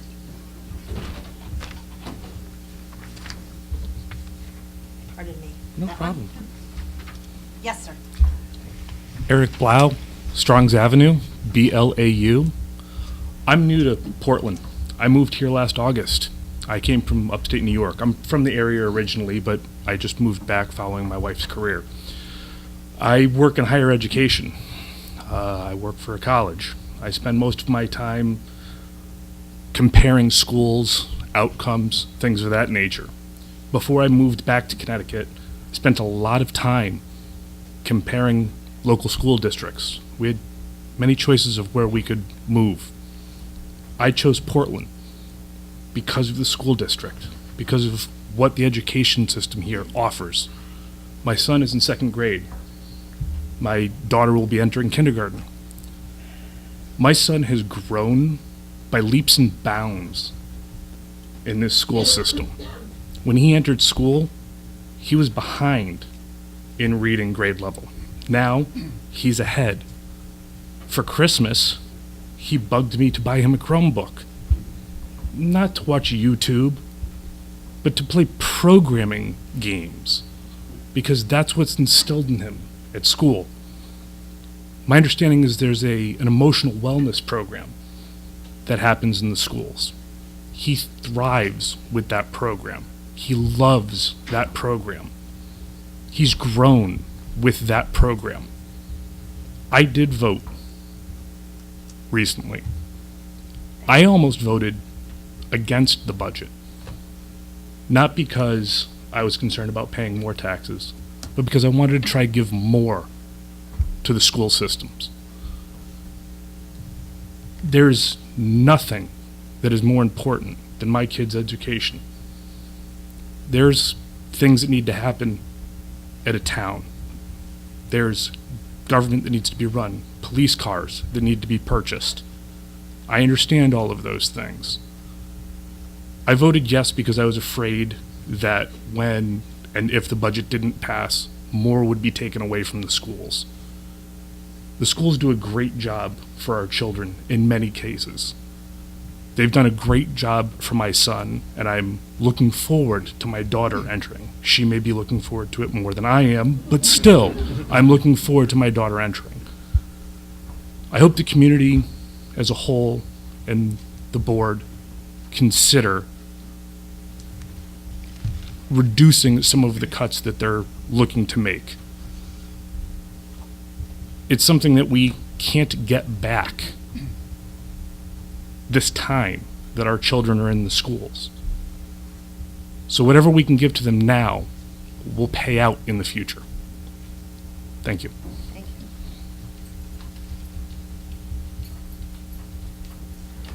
Sharon, have you been getting everyone's name and so forth? I think so. The gentleman, your last name was Cloud? Blau, B-L-A-U.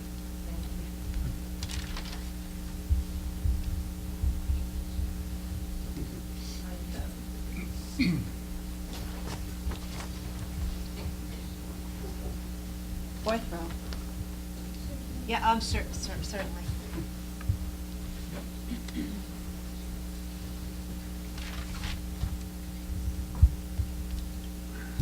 Way down. Hi, my name is Elizabeth Hibino, H-I-B as in boy, I-N as in Nancy, O, and I live on Scenic Drive. I have, sorry, I'm nervous too, 2-year-old and a 5-year-old. My 5-year-old's going into kindergarten this year. I grew up in town. I love Portland. I love Portland schools. I had a wonderful experience growing up here. I'm really looking forward to my kids going to Portland schools. I heard that this year there was a unexpectedly large number of kids registering for kindergarten, so that the class sizes might be very large, over like 20 or more kids per class, where the ideal class size that I've heard that we want in town is closer to 16, maybe 17 kids per class. I've heard that there would be maybe a possibility of a kindergarten teacher added. Then I heard there would be a kindergarten teacher added. Then the budget didn't pass, so I don't know. And I just think that it is very important that we have that smaller class size so that the teachers can give the attention to the kids. We've heard what the consequences are when the teachers cannot give the attention to the kids that they need and when they don't have enough support in the classroom. So it's important to me, and I know to a lot of other parents, that we have as much support as possible in the classrooms. You know, this is their foundation, the first year that they're going to public school, so we want this to be the best that it can be for them. And the other thing that I want to say is, as others have mentioned, and as Susan has mentioned, like, so many people didn't vote, and so what can we do about that? How can we get the word out more? You know, can we be mailing something out? That's more money, but can we be broadcasting this? Can the schools send something home to the parents? Can teachers email? Email doesn't cost money, right? Like, can something else be done? What can we do? I didn't know until I read it in the River East, and I went and I voted, but not everyone reads the River East, or not everyone has time. So as it was mentioned, to make it known that you can get an absentee ballot, and you know, that we can all work together to make sure that we vote. Because I do feel like if every parent and every person who really cares about the education in town came out and voted, it would have passed. Thank you. Thank you. Anyone else in that row? The back row? Standing? Side? Yes. I had my turn when I was sitting up there, but I'm a little braver now, so can I go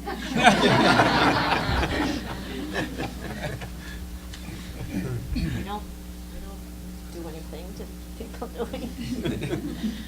I'm Deanne Bloking. It's Blocking Without the C, and I'm from Woodland Road. You know what? You're going to have to pray. Okay, hold on. I don't want to beatbox into this thing. One second. Can you hear me now? You need to say your name again, Okay. because I don't think Sharon could hear you. Okay, my name is Deanne Bloking, Bloking. It's like blocking without the C. Thank you. Okay, and I'm from Woodland Road. So I want to definitely echo some of the concerns that I was hearing. They're the same concerns that made me want to vote the other day, and also come tonight. I want to thank the boards for doing a tremendous amount of work for cutting the fat. I also want to challenge you to continue to cut the fat, specifically to avoid having to reduce any more resources and open positions. I think, Liz, you said exactly what I was about to say. Is my son is entering preschool. I moved to Portland because of the schools, and my son is entering kindergarten.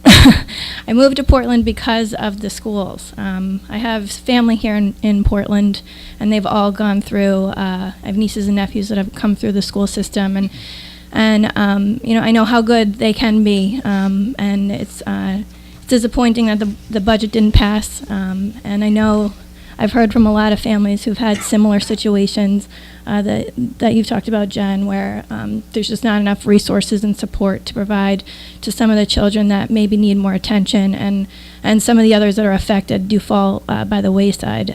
So again, I challenge folks here that are, and the powers that be, to continue to find ways to bring that number down from 2000 to the 2017 number, and see where we can't come a little further along, so that we are able to support the administration so that they can do their best for the children in the community. And I also want to suggest that while Facebook, I'll admit, is not a very productive way to have conversations, I find out a lot of information through Facebook, and I'm wondering if maybe there could be a town page where maybe comments are turned off, but it is allowed so that there's a way of communicating that way as well.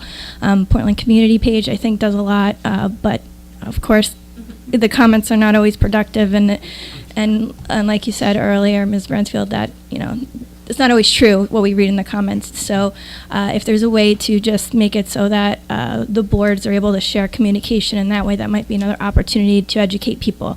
I do appreciate the information that I've learned here during this meeting, and boy, do I owe my child a whole lot of treats because he's been a champ. It's very, very late. This is not my style usually to keep him out this late. But anyway, I think that people that couldn't come today probably would appreciate the same level of detail. And whether it's through Facebook or another media, I think, sharing that information. And I know, Mr. Zampino, you had said that we had so many meetings, but nobody came about the budget.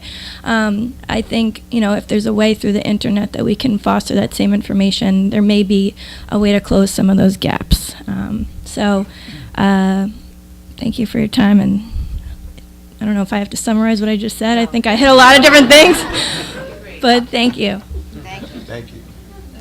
Can we go home? Thank you. Thank you. Can I add on? Certainly. Feeling a little breaky? Certainly.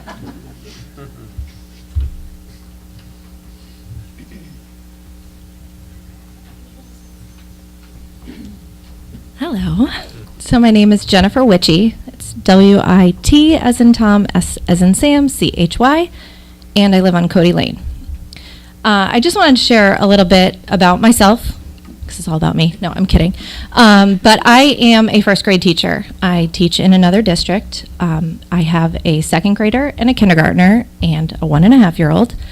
And just before my son entered kindergarten, we made the decision to move. And I grew up in Marlboro, loved the small town feel. That was something very important to me and my husband. And we had many options as to where we wanted to go, and Portland is where we very happily have landed. So much so that my sister is sitting next to me, and she moved to Portland in June. I have a little brother, and he plans to move to Portland too, and my mom and dad at some point. But we chose Portland for the school system, and I know that I'm echoing a lot of the things that other people have said tonight. And I guess have some questions. I don't even know if that's possible, but I'm just wondering, is it acceptable to have another conversation about reducing the cut to the Board of Ed portion of the budget? And what happens from this point forward? I understand you have a resolution in front of you that you need to make a decision and sign and vote on as the select people. But if you choose not to pass the proposed budget that is before you right now, is there opportunity for more conversation among yourselves to go back, make adjustments, changes, then come back, have another meeting? Like, how does that really work? Within the charter, which is our rules, in terms of budget adoption, there's a lot that occurs before the budget gets here. So the Board of Education probably starts in December, January, getting their budget together. Then I believe it's by the end of, is it the end of January you pass your budget, or am I right? That comes to my office, the First Selectmen's office. All of the departments within the town give their budgets to me and to Tom Robinson, who's our Director of Finance. At that point in February, we put all these various budgets together, and my office has to submit a budget to the Board of Selectmen. So the recommendation for the Board of Education this year, which seems to be the best, most needed information tonight, was reduced by $60,000 by me, and then it went to the full Board of Education. Well, that's a very small amount. And this board, the Board of Selectmen, then had a series of workshops. So one of those workshops was with the Board of Education. The other workshops were with the other various departments.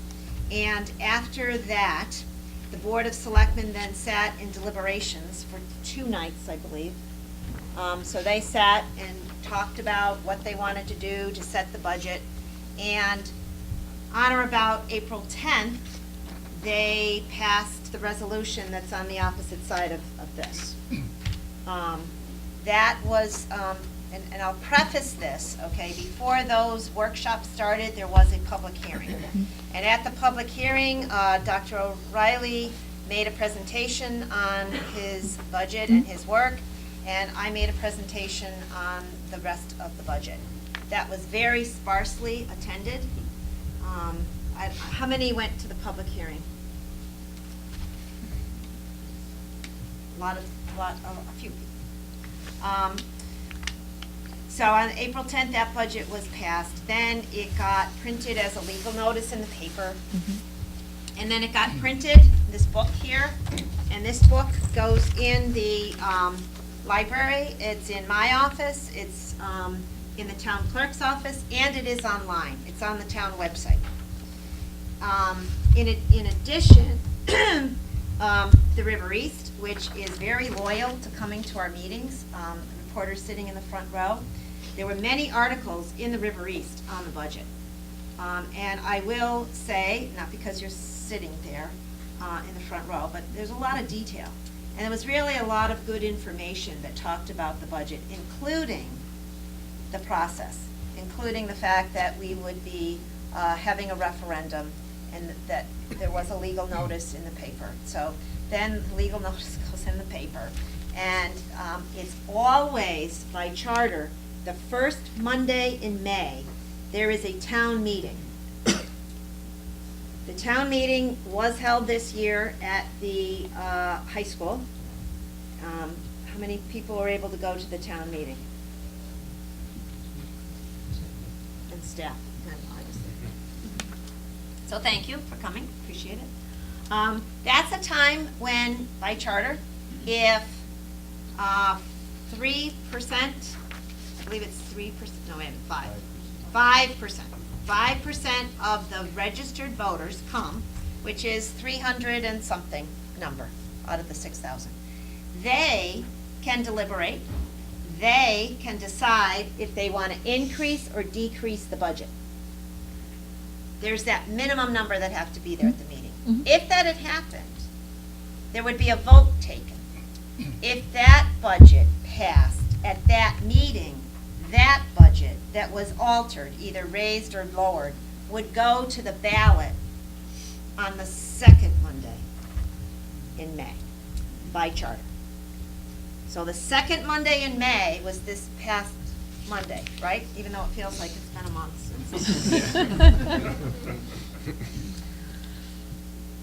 And any registered voter can attend, vote. As I said, there's opportunity. There were, I think, 17 absentee ballots, and others came from 6 a.m.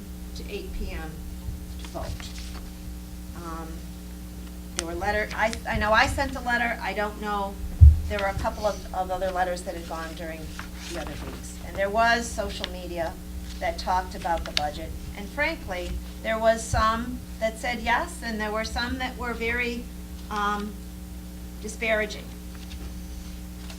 And there were some with very, honest opinions. That's why that's there. So when the vote tallies were made, it was defeated.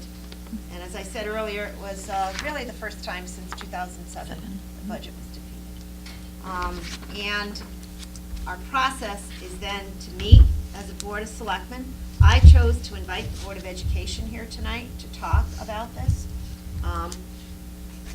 And we only have until May 31st to adopt the budget. Now, if you have public hearings, you're supposed to have 7 days notification. So you have to have something in the newspaper, which typically is Friday, and it has to be 7 days beyond that. And then you also leave time in order to notify folks of the referendum. This is not the same process as might be in East Hampton. This is not the same process that's in Cromwell.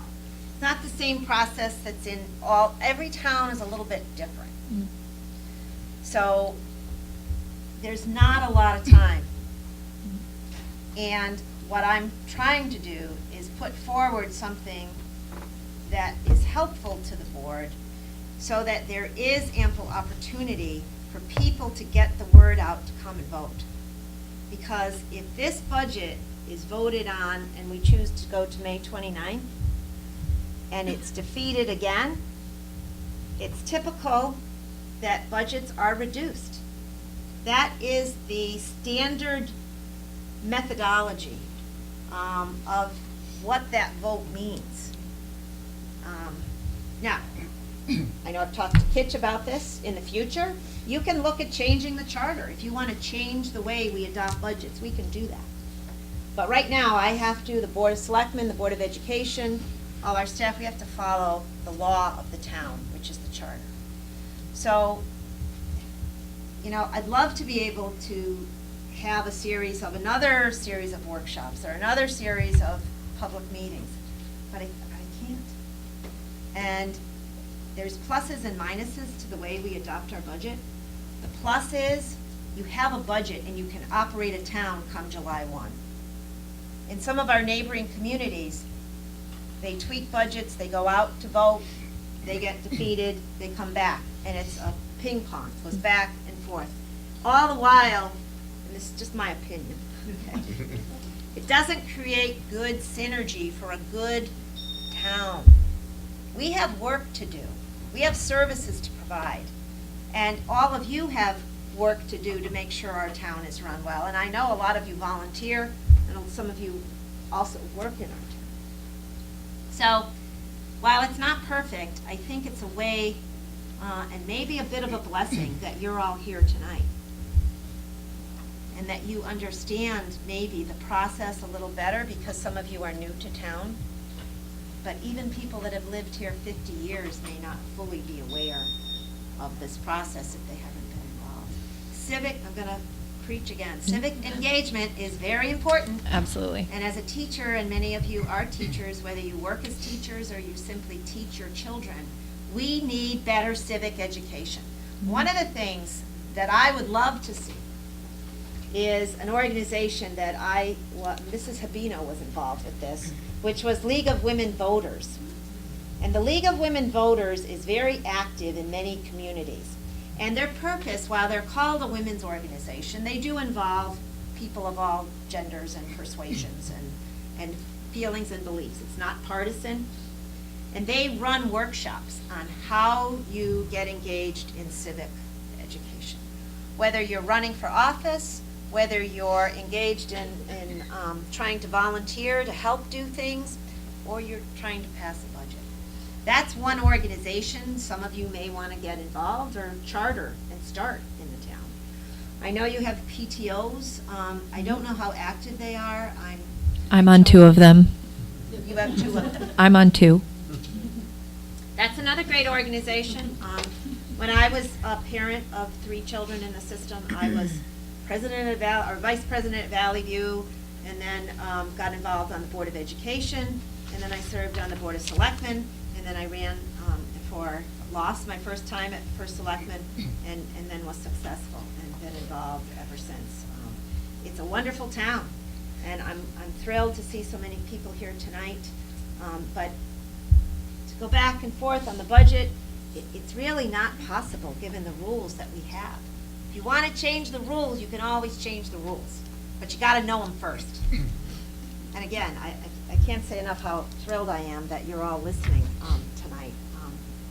Maybe it'll help get the vote out. Ben, you want to add to this? Yeah, the only thing I'd add, let's see, the one from Job's Pond Road. I used to live on that road group there. Yeah. I was born and raised in Portland. I love Portland. It is a great community for everybody. It said they moved here to raise their kids. They're 100% right. This is a tough budget.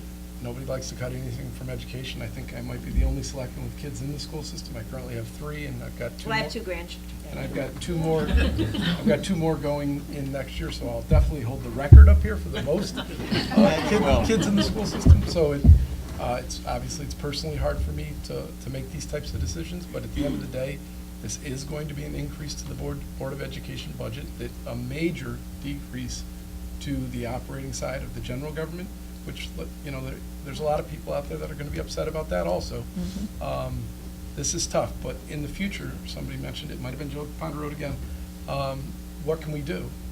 Rick earlier mentioned there's going to be big decisions coming up, and as a small town, we have to start talking about it. And one of them is going to be potentially closing a school. These are the things you say you want to get involved. These are the conversations we need to have. I'm open. Anybody can call me at any point, 604-8181. I don't care. That's fine. This is a small town. We all have to work together, but there's going to be big decisions. It's not going to be just keep increasing taxes, because there's another big chunk of Portland that's not interested in that. And we have to figure out how to educate the children in an excellent way, which we always have. And I'm very, very confident, even with a $200,000 cut, Philip will come through, and he's not going to end up cutting major programs. He's going to do what is responsible, like he always does with the board, and we're all going to work together. That's where everybody needs to go next, including me, and raise our hand and see how this is going to affect the budget and in what way, and where you can cut that's not going to affect the children per se, like the heating, the 41,000 right there. There's going to be things like, those are the discussions that are going to need to be had this year. There's going to be bigger ones in the future, and you really, honestly, better start showing up and better start talking about it now, or we're all going to be in a worse boat in a short amount of time. What else did I want to add? Did I say you guys are doing a great job in the Board of Education? You are. So I think that's about it. Thank you very much. Thank you so much. Yep, witchy, like a witch with an S in the middle. T-S-C-H-Y. Yes. W-I-T-S-C-H-Y. Jennifer's first one. Yes. How's that for a first grade teacher?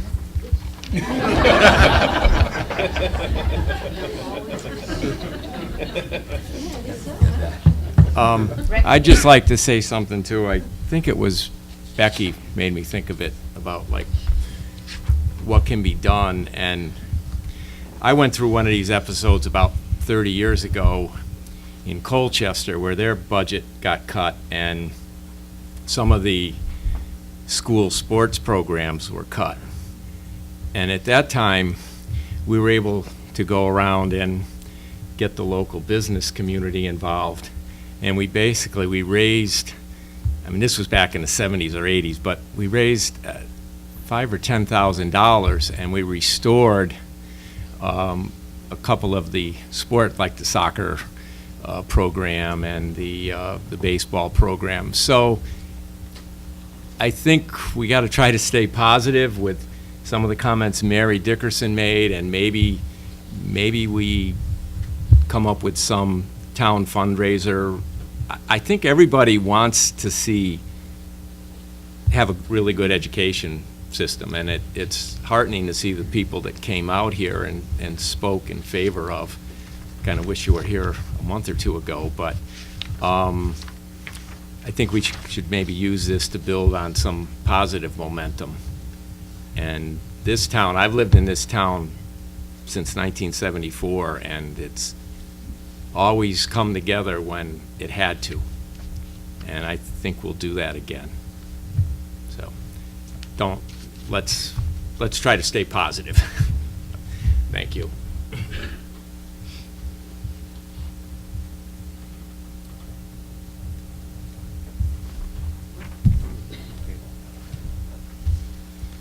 The Selectmen have in front of them a resolution. So we'll put it up to the Board of Selectmen.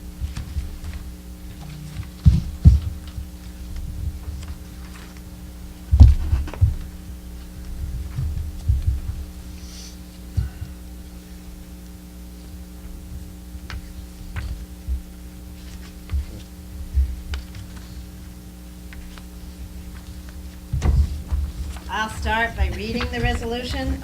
Board of Selectmen, Town of Portland, Connecticut, May 15, 2019. It's entitled Adoption of the 2019-2020 Fiscal Year Budget. The resolution reads, resolved that the Board of Selectmen of the Town of Portland hereby adopts the proposed fiscal year 2019-2020 budget in the amount of $34,576,649. Detailed as follows: town general government, $13,399,679. Board of Education, $21,176,970. Is there a motion to approve? I'll make a motion to approve. Is there a second? I'll second. Seconded by Rick. Discussion. Who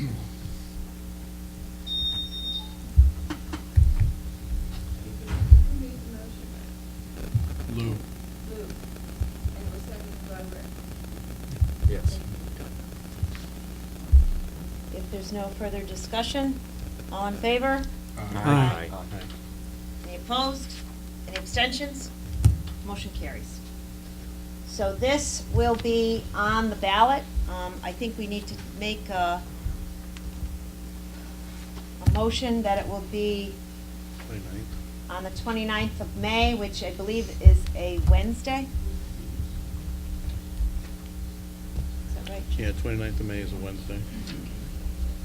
From 6 a.m. to 8 p.m. at Portland Middle School, 93 High Street, Portland, Connecticut. Is there a motion to have the referendum on that night? I'll second it then, Ben Who first. made the motion, Ben? Ben. Seconded by Ralph. Any discussion on that, or concerns, or? What day again? Okay. It's a It's Wednesday. a Wednesday. It's a Wednesday. And it's, what day again? 29th? 29 of May. Now, That's right after Yes. Memorial Day? we did not put it on Tuesday because the 27th is Memorial Day. So if you have plans out of town, make sure you get back to town by Wednesday. Make sure you get people out to vote. I would say, in all the discussion that I heard tonight, if we have a resounding vote on that Wednesday, that will speak to the whole town. That will help if Philip and Sharon, our chairman of the Board of Education, need to come back to us in the course of the year, because as you've pointed out, there are needs that your education community have. We have open door policy that we work with our Board of Education as well as with Public Works. We have open door with public safety. We have open door with the library. And we work together to make sure you have what you need. Youth services, senior services, parks and recreation. So all that negativity that's out there is really not true. And I believe that if we pull together and there are needs in the future, we will meet them. As I mentioned in my introductory remarks, we do have sufficient monies in the fund balance, but we have to do everything with the approval of you, the voters. There's going to be some town meetings coming up in the near future. There's other initiatives that the town is involved with, and it's not easy to get people to come to town meetings either. So if we can develop, someone mentioned a Facebook page. I think that's a good idea. But if I'm gonna host it, we're not gonna have banter on there. We're gonna have facts, and we're gonna try to make sure that you're informed. We have a website. I don't know how many people go to it. I can tell you as an administrator, it's very hard to know, is it telephone? Is it River East? Is it Middletown Press? Is it Facebook? Is it putting a sign out in front of my house? Or, sometimes that helps. I put out those Vote Today signs. If anybody asks you about that, go to the high school campus to vote. Don't go to the library, don't go to the senior center, don't go to Valley View. And if you saw the signs being picked up at 3 in the morning, they weren't being How stolen. did you know that? Susan was just out and about picking them up. Bob, Public Works Director. Fire chief right now, when you leave tonight, please try to exit from Waverly Avenue. You cannot go east on Freestone. You can go east on Freestone, but you're gonna have to take a right. Main Street's closed at the bridge, and it's closed westbound on 66. So try to divert to make it easier for my guys to stand out in the dark until that investigation's over. Okay, if you have to get over the bridge, you know the way around. Take Middlesex Avenue extension down through Brownstone Avenue and get up and over the bridge to do your thing. But right now, that intersection is closed, so be safe leaving here and do that. If you can, try to exit Waverly and work your way around. Post office. You'll just be turned around when you get That down. way. Go that way. Right, the middle, Yeah, just go to brownstone. Go left or right. If you have to go over the bridge, go down Middlesex Avenue, here's the firehouse, and down and around Brownstone Avenue and up on the bridge. Okay, because you can't go to Dunkin' Donuts. Bob, can you go eastbound on Freestone? Like toward Daniels and Cumberland? Right, northbound on Main Street, you're not gonna be able to go left. I don't know if we can down towards. Right, but you can go east on 66, right? Before the discussion evolves, 66 is good, go to High Street. Yeah, I that's don't what know that I that's took what the vote on the referendum date, did I? No. No. Sharon? No. All right. Motion's been made and seconded that the vote will be May 29 at Portland Middle School, 93 High Street. Everybody should be saying this every day, right? 6 a.m. to 8 p.m., just like I learned in school. All in favor? Aye. Any opposed? Any abstentions? Motion carries. The selectmen have additional business to do tonight. Nancy, did you have a comment?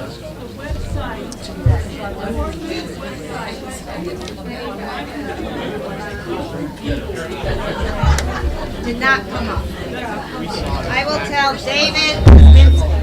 Are you in the house, David? I want you to talk to David.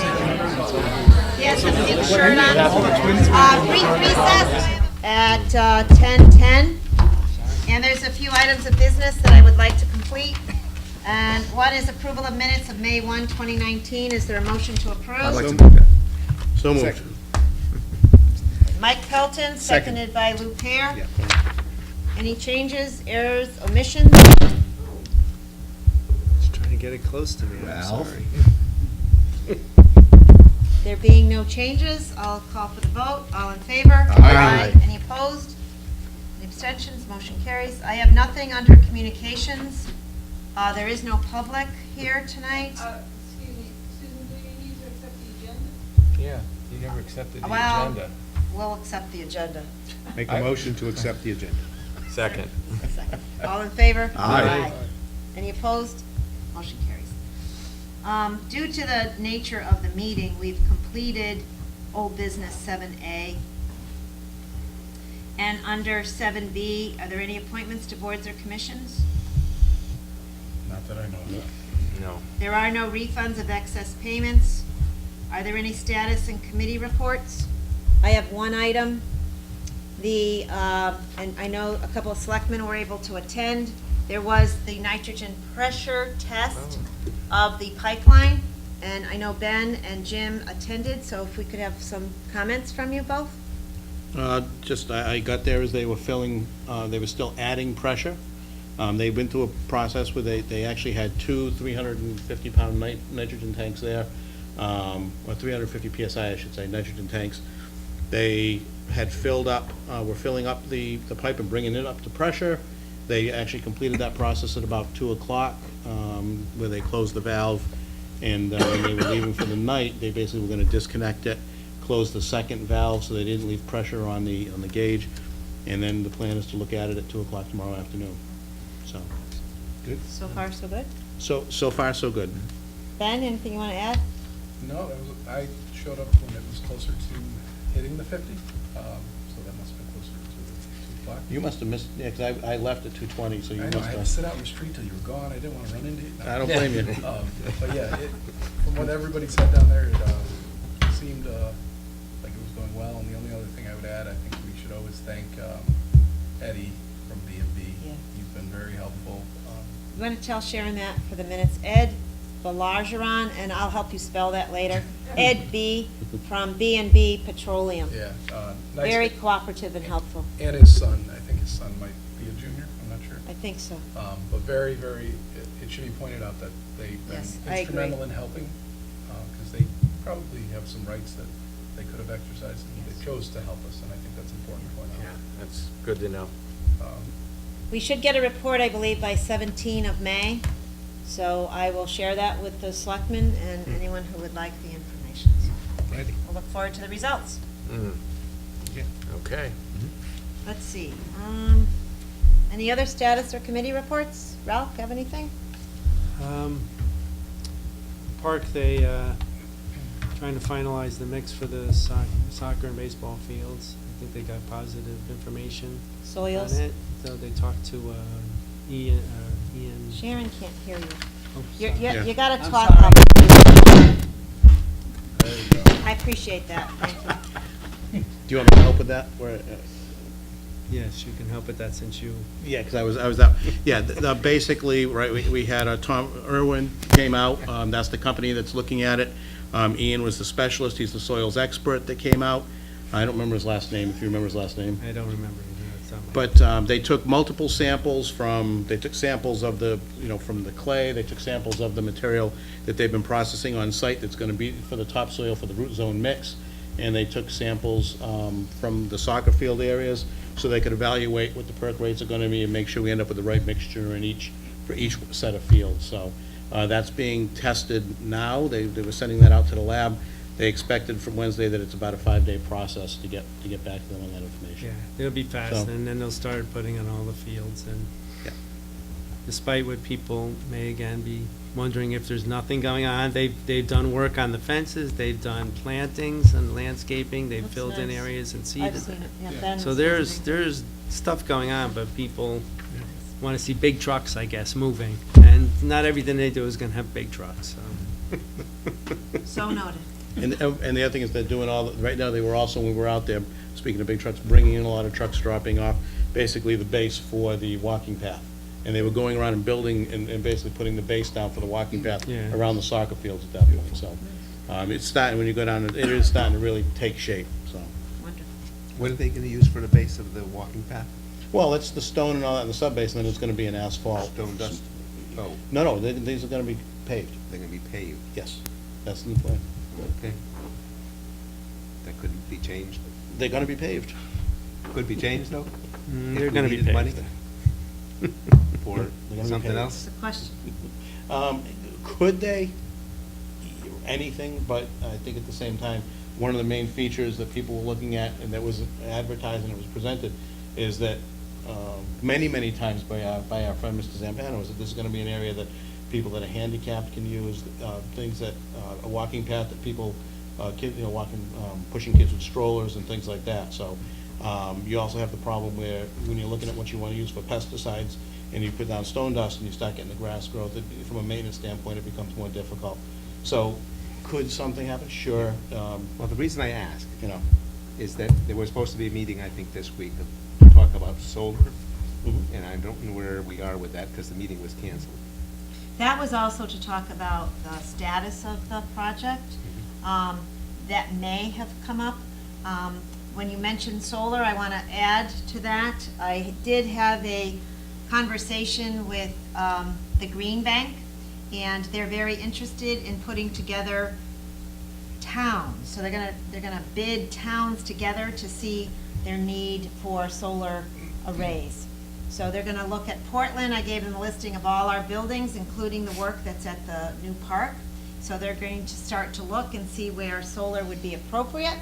And then they're going to be putting together a bid that would go out on behalf of other towns, which would be a great help to us, because then we don't have to do all of the bidding, and it could be of great help. So I don't have any details on that. That's a proposal.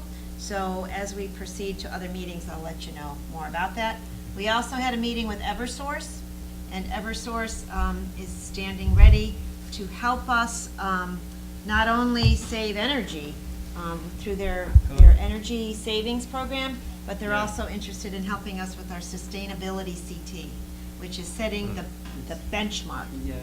Taking every building and telling us how much electricity we use, and then monitoring that every month going forward. So we're doing a lot of things to try to improve our use of our energy money, both at our park, Okay, thanks a lot. new park, as well as at all of our town-owned and school buildings. Okay.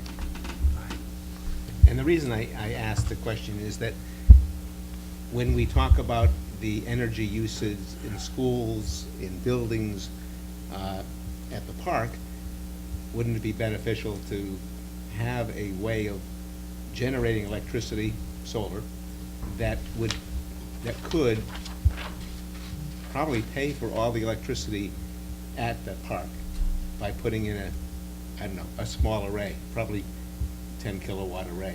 Yeah, and again, Jim and I have talked about this for years, about doing that at the park. Again, we're certainly for it, and I will tell you, the drawings, we had the meeting today, we were on with them today, and they hope that they're gonna get the drawings for the buildings next week. So they'll be, in with Lincoln, being able to check them over. I don't know at that point if something could be looked at from the standpoint of structurally. They could take a look at the drawings to see structurally if it could hold it. I did talk to a number of individuals, and there was an interest in being able to, anyone being able to go across that surface, and that's why I get a little more firm on when I believe we should have it paved, because I don't want to disappoint the people that I told that anyone was going to be able to go across it, so. If there's other ways we could find the funding, I'm certainly behind. I got 40 panels on my roof, so I get it. Right. And I just think that if the electricity for the park came in without any cost to the town, that would be a great thing. And I'm just thinking that, I know that the discussion may have happened, but for some reason it's not in the plans right now. And that would be a good example. That's, in my opinion, from a maintenance standpoint, if it makes sense from a maintenance standpoint to front the money out of wherever, if it's that valuable and it's gonna pay for itself that quickly, we can borrow it from ourselves and pay ourselves back. If that gets us to a zero electric bill. Nobody's saying no, it's just, right now, he's got a lot of pressure. A lot of pressure, okay. Yeah. Thank you. There's a lot of moving parts. Okay, well, as long as that is still part of the moving part, I think that's a good thing. Yeah, I think if they're that, if they create the numbers they say they do, and I believe they do, then we'll work together on getting it if it saves the taxpayers money. I think that's an easy sell. Right, Susan? I agree, no, absolutely. The other opportunity is a power purchase agreement, which is you don't have any upfront money, but rather there is a percentage off on your electricity. And the credits that are generated through the renewable energy credits are available and useful to for-profit companies. So municipalities that own solar panels cannot get the tax benefits, because we're tax-free, of the RECs. So it's very common, shall I say, that municipalities or nonprofits utilize the power purchase agreement, where the company that's for-profit comes in, makes an agreement with you that you will never pay more than X percent of whatever the cost is for the power at that time through your utility provider, and then you save the difference. So in other words, let's just pick a number. Say it's 10 cents a kilowatt hour, and they're saying, well, you'll always get 20% off. I'm just making this up. So you won't pay 10, you pay 8 cents. So that delta is your saving. And they make money from any excess power, and they make money by selling the renewable energy credits. It's a very, and I'm simplifying this, I'm sure other members of the board know this even better than I, but there are some advantages to not purchasing the panels for a municipality. So those are the kinds of things that Green Bank is gonna help us with, and I know our Clean Energy Task Force can help us too. Rick? No, I was gonna ask, what, I guess we can wait and see what Green Bank says. Would it make sense at all, or monetary sense, to have like a whole array there and producing maybe more power than we're gonna use for the park, but that power gives us, That get goes some back sort of to, credit. that actually goes back to, and I was gonna follow up, I know when we talked about this at the last meeting, one of the questions I had is, what is the current net metering arrangement that's in place?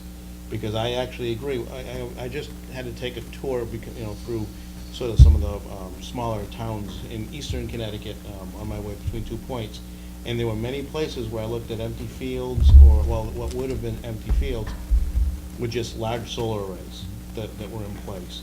And that's one of the questions that we really have to understand the rules for net metering, because when you are generating the electricity on site, and we talked about this, you save not only the generation cost for the electricity, but also the transmission cost, right? Because it nets out. Yeah. But when you're generating extra from a site, you get a wholesale rate, which is less than the generation rate would be in a retail environment. Plus, you don't get the money associated with the transmission savings, right? Because you're not transmitting it, it works in reverse. So it becomes, the payback drops significantly when you're generating in excess. But what I don't know is, are they now allowing us to say from a generation, we're gonna save X amount if, for example, we can apply it to the whole tax bill, or is it only for that, the whole electric bill, or is it only for that individual facility? And I think from the standpoint of how we choose to do this, whether it's a series of smaller arrays, or we look for a location where we could do something on a larger scale that would become a little bit more dedicated, to me, we need to understand the rules of how this is gonna work to do that. So, that's why I'm asking the question. All right, good. There's also That's my question, or was my concern. a lot of laws associated with this, and those are all things we need to check into. And I did run into Andy Bauer just incidentally during the week, and I let him know, we were both at the same restaurant, is how it worked out, but I did let him know, that I wanted to reach out to him and talk to him about, and get this information, so. I assume you'd like to be part of that too, because it's just good for us all to understand it, so. Yeah, and maybe somebody from the Green Bank could come to a meeting sometime. That would be Said they great. would, yes. Yeah. I'll just add a couple of sentences about the airline trail project. I mentioned it during our session a few minutes ago during budget discussions. We still have some money in the grant that the state of Connecticut gave to us. So Lou and I have been working together on this in terms of perhaps extending the trail west from its endpoint currently through the area of, for your geographic noting, through the area of Butler Construction, through the area of the YMCA, through what will be the Dairy Queen, and then on westward, Chris Cody Golf and so forth, all the way to the Aragoni Bridge. We have a meeting with one of the businesses this Friday, and we also... Be nice to me. All right. Sorry. It's okay. Thank you. Technical difficulties. Yes. Thanks, Kevin. So we can utilize some of that grant to have some of that engineering done and the routing of the best way to go. So that's the latest on. When you get to William Street Extension and then going across by Chris Cody, is there? It's privately owned. Right, so how is how are the property owners, are they? We haven't approached them. Oh, we honestly. haven't, No. okay. Now, So- that's phase 3. All right. So phase 2 will get us to William Street Extension. Yeah.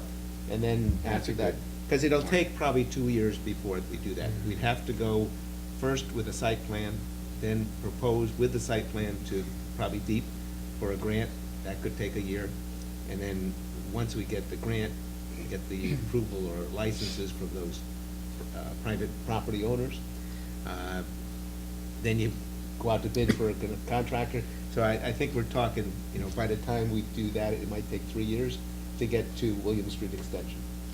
And then, if we get there... Phase 2 is, when I remember going through and us discussing, and a couple of meetings I was at, Phase 2 seems doable. Phase 3 gets a little more complicated. Yeah. But not Well, out of control complicated, just there's a few. Yeah. There's less, we talked about, there's less homeowners than you think, or property owners. Right. I mean, property owners Yeah. than you think, but. And that might work there that way, but we did talk, I was in East Hampton with Ben and quite a few people from town that were at the corridor study, Route 66. And I just reminded them that if we can't use private people's property, keep us in mind for a trail parallel to Route 66, but in the state right away, not in the highway. And he referred to that at the meeting, the Oh, public good. meeting. He did take a note that night, so that's good. And We may Let's see what also we can do. look at expanding the parking area at the old Keegan property for the people that are utilizing the trail. There seems to be at capacity sometimes, certainly not all the time, but since there is are some dollars in the grant, we'll look at going a little further east, if I'm not mistaken, and maybe taking out some of those trees and making a parking area. That's probably a good idea, because we've been there where it was, a few times where it's like, we're the last spot. I mean, you could start getting tight, but. I also had a suggestion, I don't know if it was Lou, was it you? Maybe. Maybe. About the If it's a good one, it was. Putting a picnic table there, so that when you Yeah, finish it your was- hike, oh, was it you? Yeah. Okay, it was Well, Rick. and then you mentioned gazebo, Yeah. I mentioned Yeah. picnic tables. Yeah. And the Boy Scouts, there's a few Boy Scouts that are working on an Eagle project, and they would like to do picnic tables, maybe a gazebo. They want to put a flag there. So it's kind of. Is there, And you'd have to raise it and lower it. that's no problem, I'll even turn on the lights for now. There you go. Is there, I know initially the plan was to put the parking in, to allow parking to go in deeper, and the issue was the width of the road, Yeah. right, getting it in there. I know with work that's going on with Dog Park, and I know that's one of the areas that they've looked at, and not necessarily a bad area either for it in terms of the field. Yeah. But you would have to have that parking. Is there a way to look at and see what, to evaluate that as well as an option and see what it would cost to actually expand that road? Because now people, instead of having to have what amounts to like a sixth of a mile or an eighth of a mile hike just to get to the trail would be closer, which would make it easier for, I think part of it was to have some handicap parking up higher on the hill so people could access the trail more easily. It gets pretty wet after you It's, leave it's, the look, parking lot. that's the difficulty in widening it, is you'd have to Okay. look and see, when you widen it, you're gonna have to adjust the wetlands area in that. You'd have to look at it. I think if we were gonna add ADA spots, it would be right on the side of the road, over at the old trestle. That might be another way to do it too. Yeah. I'm That just was looking at it also if we're gonna have a discussed as potential for a dog park in there. It's just while we're looking at doing something with the parking, not bad time to look at it. Here's my take on it. So. The amount of money you spend on putting a road in, you could put the big parking lot in front, if you needed it. Parking lot where, Ben? Where are you talking? He would like to, I don't want to put words in his mouth, potentially put it in the rear. We want people to walk, that's what Yeah, this is. right. We have a nice convenient, if there's a way to, keep it parallel to the driveway, whatever the cheapest and easiest way to design that. Yeah, use the front It's lane, not, you're I mean, saying. I've You can. driven by and seen it, with half a dozen cars, but Yeah. I'm just going by what was originally discussed and Right. other uses back there. Yep. That's all I'm saying. wasn't the original one to put a small parking lot under the power line poles, like off to the side? Somewhere out there. Yeah. What happened to that? That was abandoned because our match was the Keegan property, and the egress, I don't know how the sightlines are there, Ben? I mean, No, not bad. Not bad.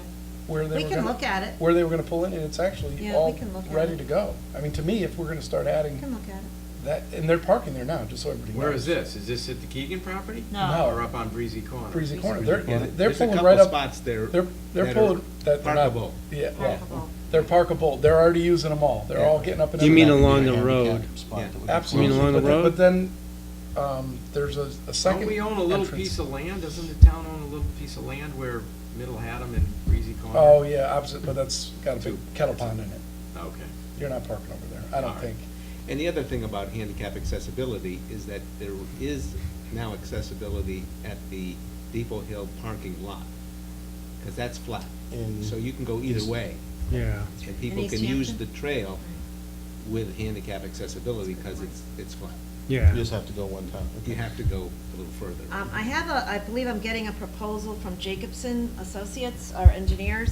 I will ask them to take a look at that area as well. See what happened? It was The like a parking in 12 car general. or I 15 car remember parking that, lot. yeah. And if we could put it in cheap enough, that's the spot. Right. to- That's if- another spot. So maybe we already got permission and the license to do it, and if we did, that's. I think there is, It's yeah. not on the trail, just, it's like, it was under the power lines, if I remembered on the map. It was like in that other gate. It was a nice spot, and I was like, you know what, I know the terrain, I was like, that's. But isn't that power company land? Yeah, but we have the license, and I Oh. think they knew we were gonna, but then somehow that parking lot got forgot about, and I'm sure. I'll ask Joe Dillon, Yeah. who's taking care You of know where the else they're engineering. parking, and it's where Middle Haddam Road intersects Penfield. So Penfield Yeah, comes there's down a- and you go there's a around, like little- near Elwin Giles, and Yeah, you just right near pull the over. Middlesex Land Trust. That's, okay, yeah, borders Middlesex Land. There's a Trust. little bit of a. But it's Yeah, kind shoulder, of. shoulder, yeah. Yeah, it's just a shoulder. I mean, but that's not our land. No. Okay. But I think the land trust people use it to, walk on the trails. Yeah, there's almost always a car or two there. Yeah.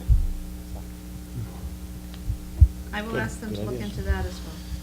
All right. Any other reports from anyone tonight?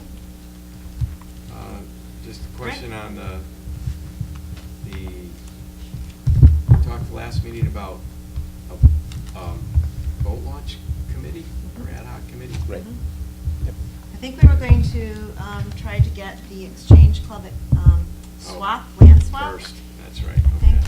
Yep. But it's established, and if you know of anyone interested in being on the non-motorized boat launch committee, contact either my office or any of the selectmen.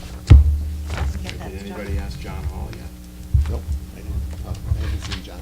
I thought you probably talked to him. That'd be good. Yeah. Because he did it in Middletown. And what's it, John Lashane maybe? Well, John Shane is Two good a people. good guy too. I was Yeah. thinking of, John Hall came to mind because he did one of these small boat Okay. launches in Middletown on the Coggin-Chog, off of Sounds North good. Main Street, up behind St. John's Church and Stack Street, up in there. And I've used that little site. No, it sounds good, especially if he has experience. So he might know the ropes a little bit. Plus Thank he's you. pretty community-minded. Yes. There is no public comment because no one's here. Informal discussion from the selectmen. I just want to thank everybody for helping on this budget, and I think that you've done a very, very helpful job, and I appreciate all your work. I know while there's hours spent here at the table, there's a lot of hours that you spend at your kitchen table doing all this work, so thank you all very, very much. It's a good job. And I don't have anything on follow-up items tonight, so I'll entertain a motion for adjournment. So moved. Second? Second. By Ralph. All in favor? Aye. Any opposed? Any abstentions? Motion carries. It is 10:35 PM. Thank you.